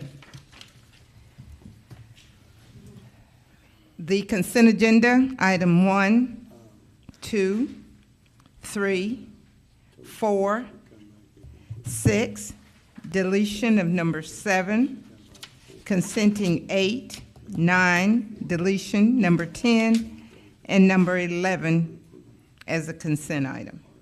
Okay. And we have Mr. Franham and Ms. Scott. Voting, Ms. Bonner. Okay.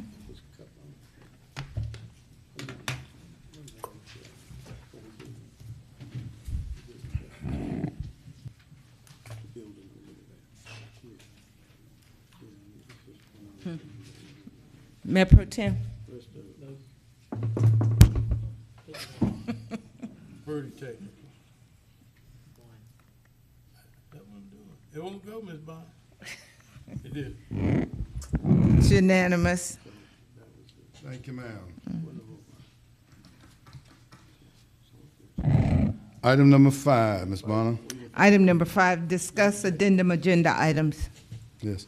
Thank you, Ms. Bonner. You know, to my colleagues and myself included in this, you know, you may begin to make it a habit that when we go to the commission, and sometimes to the committee cycle, we have a lot of additional items that we want to add to the agenda. And our non-agenda item, by our own rule, says to us that when we have items that are not on the agenda, that we must profess what the sense of urgency is about that item, or those items. We must make that very clear. And the next step, that it must be get unanimous consent. Obviously, we've been getting unanimous consent, but it doesn't. But it just does the system a disservice when we walk in here and we got so many items that want to be added to the agenda, and we don't have proper notice ourselves. In addition to that, I think the attorney has let it be known that there be some potential legal consequences if we begin to make that a habit, because the public is not appropriate put on notice and have an opportunity to weigh in on those conversations when we do that on a habitual process. So, Mr. Attorney, I'd like you to kind of address that a little bit if you have concerns about us just overly abusing that process of non-agenda items. Commissioner Hassan, I do believe that the ability to add agenda items is important and should be maintained. Right. However, to honor the process, I think, of course, it will be more important, and the public will have more faith that when something is added, it's because it's really necessary and for the public good, but it should not be used as a way on a regular basis to simply add agenda items because someone didn't do it in time. But I do not think that that process should be abandoned, because there will be times when it's in our best interest to have the ability to add on the item. Yes. Thank you, Mr. Attorney. You know, in no way, form, or fashion was I suggesting, because it is part of our process, but I just want us to be conscious of that, of how we utilize that, and what we are asking to be added as an addendum item that makes sure it's a worthwhile item and we don't abuse the process ourselves. Commissioner Franklin.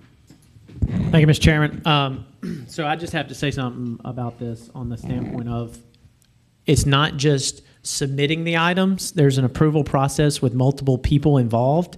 And I was told that department had submitted it on time, but it didn't go through the approval process. So this isn't just about the time frame that they're being submitted. There's still steps that have to be made, and department heads were frustrated that they submitted it on time, but it didn't get to Ms. Bonner without the approval processes. So I think this is, they just need to all stick to the time frame and making sure that they have time to get it approved. So thank you. Well, thank you. And I think what that says is that everybody need to be mindful of what's in their queue. You know what I'm saying?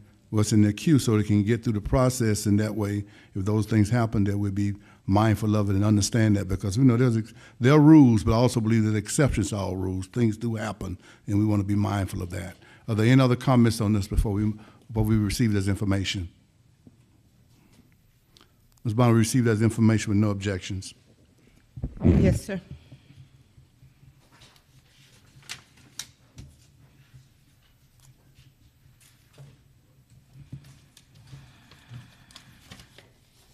I think it's item number 12. Item 12, discuss responsibility of the bank failure on the second level of the canal in front of the Davidson Fine Arts School.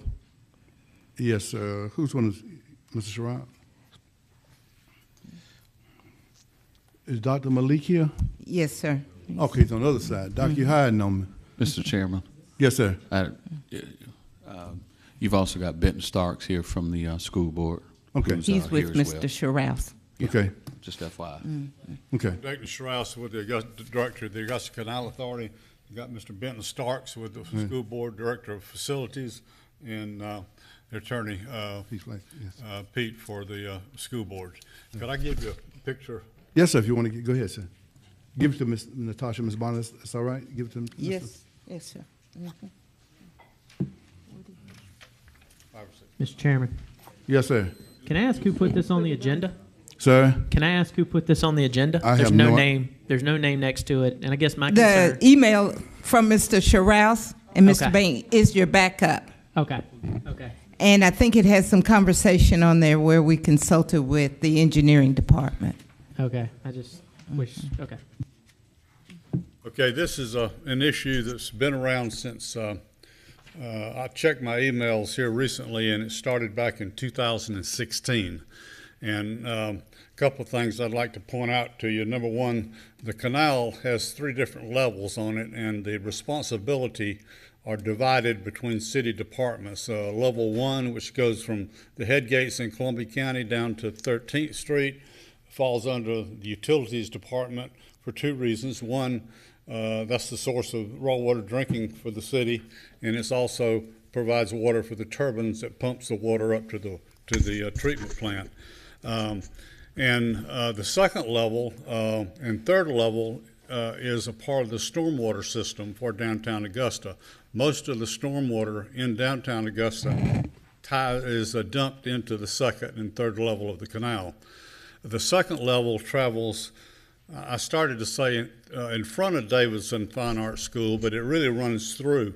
The main campus is on the north side, and on the south side is a building that was originally occupied by the Georgia Iron Works and now is a part of the Davidson Fine Arts School. It houses the art shop there. And the pictures I just gave you shows you the condition of the bank next to the art building at Davidson. It has undermined, if you look at that picture, you see where it's undermining the building. And if it's not corrected, the risk of the building collapsing and falling into the second level of the canal. And we have met with, started out meeting with A.B. Ladson some years ago. We had a meeting down there, and I think the mayor was at that meeting as well. And I've met since then with Dr. Malik about trying to find, get this corrected before it does, we have a catastrophe down there. And the Board of Education, obviously, they don't own the Canal Authority doesn't own the canal, the city owns the canal. And the Board of Education agreed on their own to contract with Cranston Engineering to come up with a plan to correct the problem.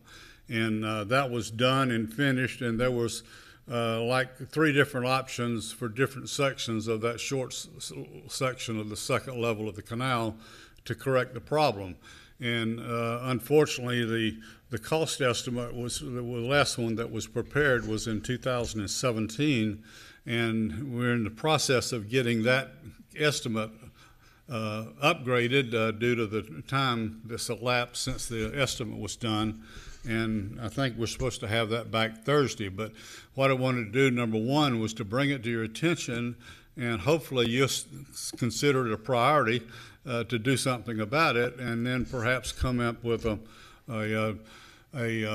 plan to provide the financing for it. My approach has been to the engineering department over the years is that since it's a part of the drainage system for downtown, that the storm drainage fee would be an appropriate use of the funds to correct the problem. But I guess ultimately, that's your decision, not mine. But that was my proposal that I made to, both to AB and then to Dr. Malik. AB, when the storm drainage fund was first being discussed, he told me they were putting in money to in the storm drainage fee budget to correct damage, slope damage on the canal. But whether that ever got remained in there or got removed or whatever, I don't know. But it just seems to me that that's an appropriate use of that money, which is what it was intended for in the first place. And I don't know whether Pete or Benton would like to. Mr. Stark, would like to say something. I'll come back. I have a couple of questions for you, Mr. Sherrouse, myself, before I, Thank you, Chairman, Mayor, and Mayor Pro Tem. The school system, like you said, we've been working you on can make your name and what have you? Pardon me? Your name? My name is Benton Starks. I'm the Senior Director for Facilities, Richmond County School System. Okay. We've been working together with the Richmond County on this project since 2016. We had a meeting with the mayor, the then director of the engineering department. We came to an unofficial agreement that the school system would pay for the engineering studies and the design, which we did. And who was that person? That was Cranston Engineering. And who was the engineer? Was it the current engineer or previous director? I believe it was Mr. Latson. Okay, go ahead. Previous engineer. But I believe Dr. Malik was present at the meeting. Okay. So, and we've talked over the years about this, and it's become a funding issue. So the school board has, done the part that we were requested to do. We have the engineering study, we have the design. We're waiting for the pricing to come in to see what today's pricing is, and we are hoping that we can continue to partner with get this repaired. It is my understanding, because it is not the school board's property, is why we have not pursued repairing it ourselves. Mr. Fletcher, I guess, would be more suited to speak to that. Yeah, but let me go back. Dr. Malik, I'm gonna need you just a moment here. But Mrs. Sherrouse, you may mention that you don't own the property, the city owns, so kind of like the Canal Authority, I guess as an overseer or what have you, created by the state or what have you, a result of that. But you get a substantial amount of resources come to you from Georgia Power and what have you, to do something, whether it's to clean those waterways or what have you. When you were talking about going to 2016 when this conversation started, I can remember running for office in 2014, and I had a conversation at that particular time of that good government with Mr. Richard Isdale. I think is he still your chairman? Okay, and at that meeting we were just reacquainting ourselves because we had not seen each other since I used to attend as a citizen, attend the Civic Center meetings and things of that nature. And one of the things he said to me at that time is, I said, we greet each other. And I said, well, how you doing? He said, how you doing, Ben? He said, man, I'm doing fine, man. I'm the chairman of the Canal Authority, man. And we got plenty of money. We get over $50,000 a month from Georgia Power every month for electricity. How you say it, y'all? Don't y'all laugh. Electricity. That's generated from you all's water. And that's what I've always been adamant about. I think you all should give us some money because we don't get none of that money. And I'm sure that it's gone up now to maybe in the neighborhood of $1 million or so on an annual basis that you all receive. So what do you all do with you all's money? With the money y'all collect? You want me to answer that? I'd appreciate it. Well, first of all, I don't want to contradict too much what our chairman said, but one thing he was talking about, he had the numbers wrong, excessively high. And secondly, he was talking about gross numbers, not taking into account what it costs to operate the hydro station to produce that power, which our net return on producing that power is only about 30%. The rest of it is consumed with operating costs to maintain the facilities, which are date back to the 1940s. So the maintenance cost is pretty high on the hydro stations to operate it and generate the money we do generate. But the other thing is as you know from my previous conversations to you, we do a lot of things for the city on city property, cutting the grass and doing maintenance like that. We have to pay for all the liability. The bathrooms that we put out there, we have to maintain them and pay for the property insurance. The deputies that we've hired to go out there to maintain and provide the safe environment for the trail system was over $70,000 last year. So we can't, we don't generate enough of our own money to pay for the costs that we provide the city for maintenance of your property. So there's no excess money to pay the city or to do anything else beyond what we're doing. I don't understand what was said to me, and I've always been concerned about that because I always felt like those were ours, and we probably need to manage it ourselves, and maybe we can get some of these things done. But Dr. Malik, what's your position on this? Because I think you did also mention, excuse me, Dr. Lee, you did mention that you felt it was more of a utility than the direct engineering department. Okay, well, go ahead. Go ahead, Dr. Malik. Yeah, good afternoon. Couple of things just for clarity purpose. I was not part of the meeting and I could not find any documentation the meeting that refer happened on site. So that's the one thing. Secondly, I believe the second level canal may be getting stormwater, but primarily is the discharge coming from first level and go through that back to the third level. The facility itself, I'm not sure which structure we're referring to, but the one I'm aware of it is I believe the art studio next to parking along the 12th Street. That one, I did look at that, and from engineering point of view, and actually I look at some of the studies done by the geotech engineer hired by either Cranston or Board of Education.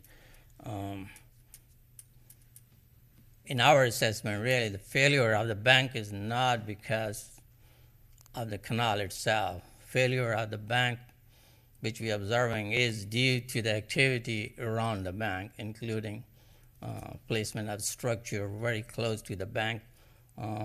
All the runoff and the drainage goes through that. So with all the respects, in my professional opinion, really, I don't think the city should be paying the bill to fix the bank because, again, the bank is not failing because of the canal itself. It's failing because of what's happening around it. Because we have the canal running through it, we don't have really real bank failure issues other than wherever we have a runoff coming from the properties or the land use around it, they may be causing some of the... Dr. I'm going to go to Commissioner Garrett. That's one as a follow-up question to you, Dr. Malik. And I think you did answer this, but I just want to ask again for the record. Mr. Starks made mention of an agreement. He said he believed that you were there about the design work, whatever that, Mr. Stark, what that was? Yes, sir. We agreed to pay for the design, which we did. Mm-hmm. We have it. Okay. And so, and Doc, are you aware of that meeting and aware of that conversation? No, sir. Okay. Okay. Commissioner Garrett. Thank you, Chairman. And actually, this question is for Mr. Strauss. You mentioned earlier when you were talking about the ongoing issue with the canal and the erosion, you said it's been going on for years, correct? Would you repeat the question? You mentioned earlier that the erosion and the problems along this area has been persisting for years. How long has that structure been sitting that close to the canal? Probably since the late 1800s. Okay. I'm just trying to figure out, you know, at what point did the erosion start, and, you know, were there any remediation efforts made by the Canal Authority or by the school board to try to seed that bank or hold the bank or anything? Or The first meeting that I had about it was, like I said, in 2016, but it was already causing a problem, and it's gotten worse over the time since 2016. Now, when it first started, I don't know whether Benton may have a better idea about that or not. To your question about did we seed the bank, for those that have been to Davidson Fine Arts, we've landscaped along the canal. We have two bridges that cross the canal. So there's extensive landscape, and there's a fence that was installed when we did the renovation, when that project was done about 20 years ago, to hold, to hopefully retain that area of the bank. And that fence is, it was a 6-foot fence. Now it's about a 1-foot fence.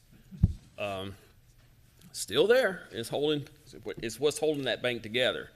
I guess the other question is, if this body decides that they will not be able to fund this project for whatever reason, could we have permission that the school board would pursue? Will be given permission to take action to stabilize the bank? Because once again, it's not our property, and I defer to Mr. Fletcher if I'm correct in all that. Thank you. Thank you, Chairman. Mr. Mayor, go ahead. Thank you, Mr. Chairman. I'm not sure who's appropriate to ask this question, but I'll pose it to both of you gentlemen. At what point was the stream bed lowered in these pictures? I'll repeat the question. At what point was the stream bed lowered? When was it drawn down? Yeah, that was a drawdown in 2000. It's been several times. The last one I remember was, well, in my memory, back in 2000, it was drawn down for a period of time for utilities to do some work on it. And it's been drawn down a couple of other times since that period of time to do some maintenance work. But obviously, you try to keep water flowing in it all the time. But every now and then, they do have to close it down to do some maintenance. And again, I'll sound like a junior attorney on this case. Not a junior attorney, rather a junior engineer. And I'll defer to, yeah, absolutely. When the stream bed is lowered, is it also not true that it accelerates the erosion? Obviously, during heavy rains, you have more runoff, so you have more flow going into the second and third level.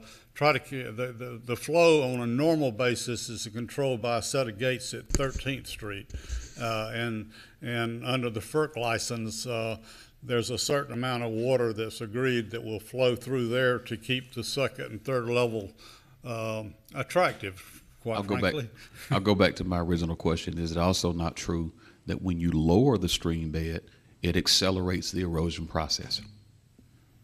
Well, if you were to lower it suddenly, you'd have sloughing. If you do it gradually, it allows the water to seep out of the embankment, and sloughing would not be quite as bad. But I think most of the sloughing is going by erosion of normal flow under normal flow conditions. Okay. So I'll pose another question to the both of you. So our premise today is just to ascertain who's responsible. Is that our premise today? For this committee, and once that's determined, then it'll be discussed by the engineering department regarding the project itself. Yeah. I think it'd probably be appropriate, Ms. Bonner, to just encapsulate the whole conversation now, since we're here. and just lay it out there. Mr. Chairman, I'm not quite sure what direction you're going to end up at, but I will go back to what Mr. Sherrouse is referring to. I remember back, I think you referenced 2016. This is the first time this was brought to my attention. Former engineering director A.B. Latson was engaged. The school had reached out to me at that time. I didn't know much about it, but I knew the school, obviously. And so we went over to take a look at it. The commissioner from the 8th raised a very important question, and that was, how long has this structure been there? And it's been there for quite a long time. You want to see, some level of work being done. I'm just surprised, Mr. Chairman, that the school system or anyone, Canal Authority, didn't simply just put gravel in to help secure the bank, knowing that every time they lowered it, when they were going and cutting, which helps further accelerate the erosion as well.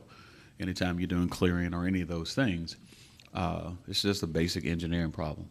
Gravel would have helped secure the bank, keep it from sloughing. I want to remind everybody that there's a real problem. Both the commission chairman from the 6th and the 8th are a part of this, and that's something called New Savannah Bluff Lock and Dam. You saw the same thing taking place, whether you, again, a gradual phase of lowering it or what have you. This is the same thing that happens. Same problem statement. I yield. Yeah, thank you, Mr. Mayor. One of the things, my takeaway is what Mr. Starks made mention of at the end of the day, because our engineer has said at this point, that doesn't mean he make the final decision, but his professional opinion was that, we didn't necessarily create the problem. So Mr. Starks said, hey, if you all don't want to do it, would you allow us to stabilize it and everything? So my question is, Dr. Malik, are you comfortable with that question that giving, and I know it's probably a legal question too, Mr. Starks asks, would we allow them to stabilize the bank then? Do you think that's appropriate? Because something has to be done. Yes, sir. Yeah, we'll work with them and look at the plan, but the short answer is yes. Yeah. Okay. Mr. Turner, do you have anything you want to weigh in on that request? I think that there need to be the devil will be in the details. Okay. So do we make a motion, committee, do I make a motion for our attorneys and their attorney and our engineer and Mr. Starks sit down and have this conversation about where do we go from here in terms of stabilizing the bank? Can I get a motion on that? I agree. So moved. Second. Voting, Ms. Bonner.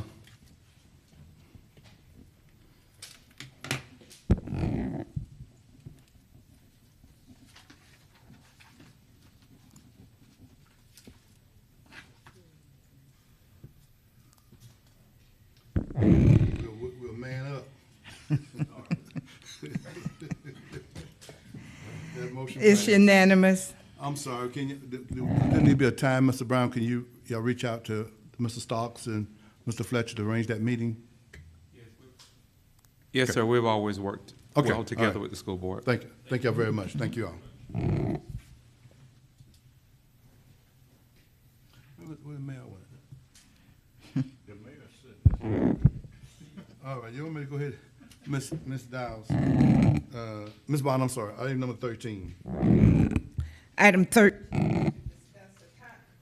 Timeline from the administrator on the points the mayor was highlighting in the Blight and Affordable Housing Land Bank work session. Ms. Dowles, I put this on the agenda, and you can give me your findings on this. I'm sorry, give me your findings on this, these 3 points of light. So Commissioner, the 3 Bush. points that we noted from the land bank meeting last week, number 1 was zoning, number 2 was tax incentives, and number 3 was subsidy. The mayor referenced a meeting back in April of 2021 of which staff is not aware of. And so if you're asking for additional information, I would like the time to speak with the mayor to gain further clarification and to bring staff along to ensure that his needs are met. But at this point, we don't have the additional information that the mayor was referencing last week. Okay. So what I understand you to be saying is that you can't even see a meeting on on that time, on that date and time that he's making mention of? No, sir. The research that staff conducted concerning an April 2021 meeting, no information was found concerning those 3 points: zoning, tax incentives, and subsidy. Okay. I'm gonna So get if additional information is requested, I would like time to speak with the mayor to get you some additional information. No, so I would pass this on to the full commission without any recommendations. Is a motion to that? Second. Voting, Ms. Bonner.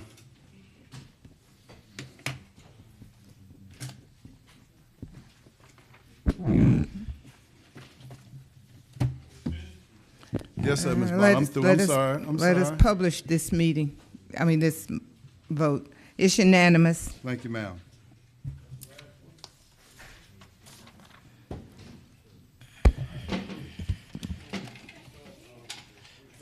Ms. Bonner, are we ready to start engineering services? Yes, sir. Let me get you. Well, let me ask the question. Are there any additions or deletions to the agenda? In light of our I was going to do it incognito, but we'll go get it. We'll go with it. That's a yes. Yes, that would be yes.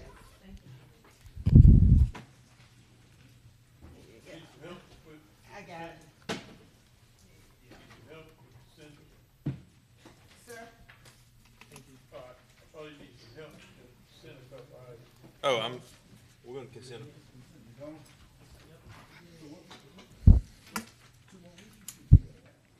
I think we can delete number 6.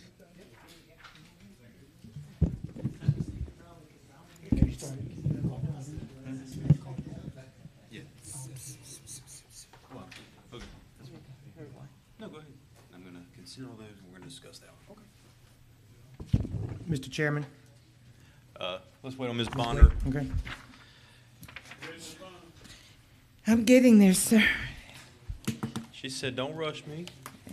End of the day, multitasking gets a little.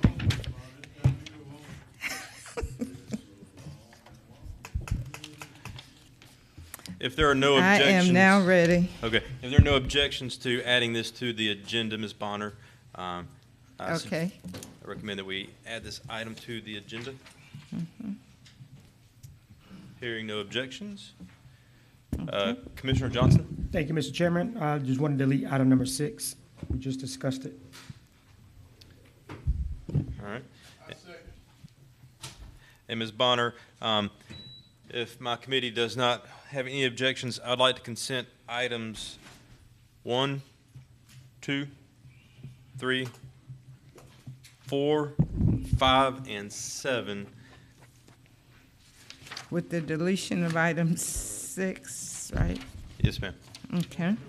Second. Voting, Ms. Bonner? Yes, sir.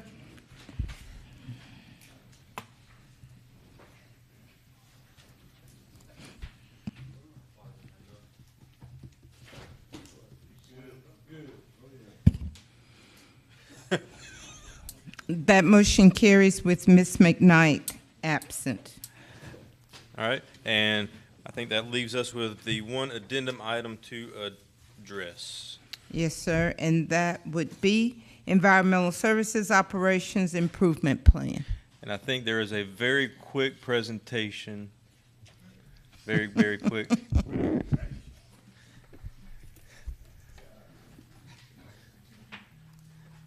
Oscar's fast now. What I need to be. Mr. Chairman, can I ask you a question? Sure. But, let me come speak to you for a minute offline. Excuse me.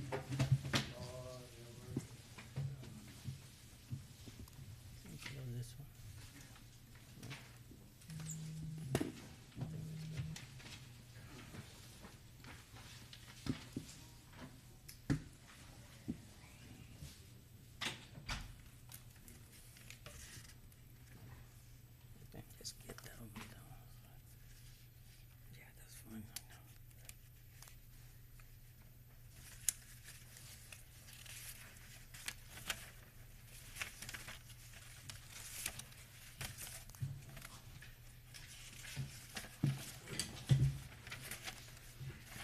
Mr. Chair, if you don't mind, I'd like to make a motion.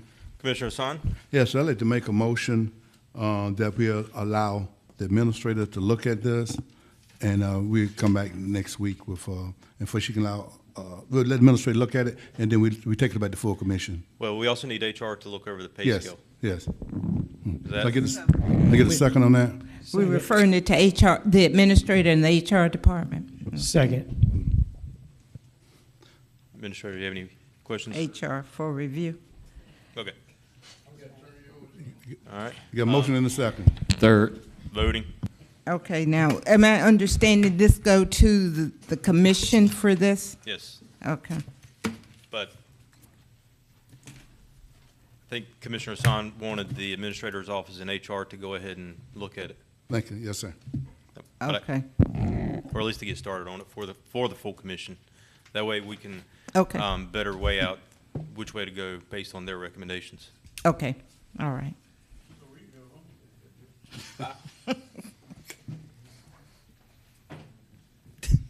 Sorry, y'all.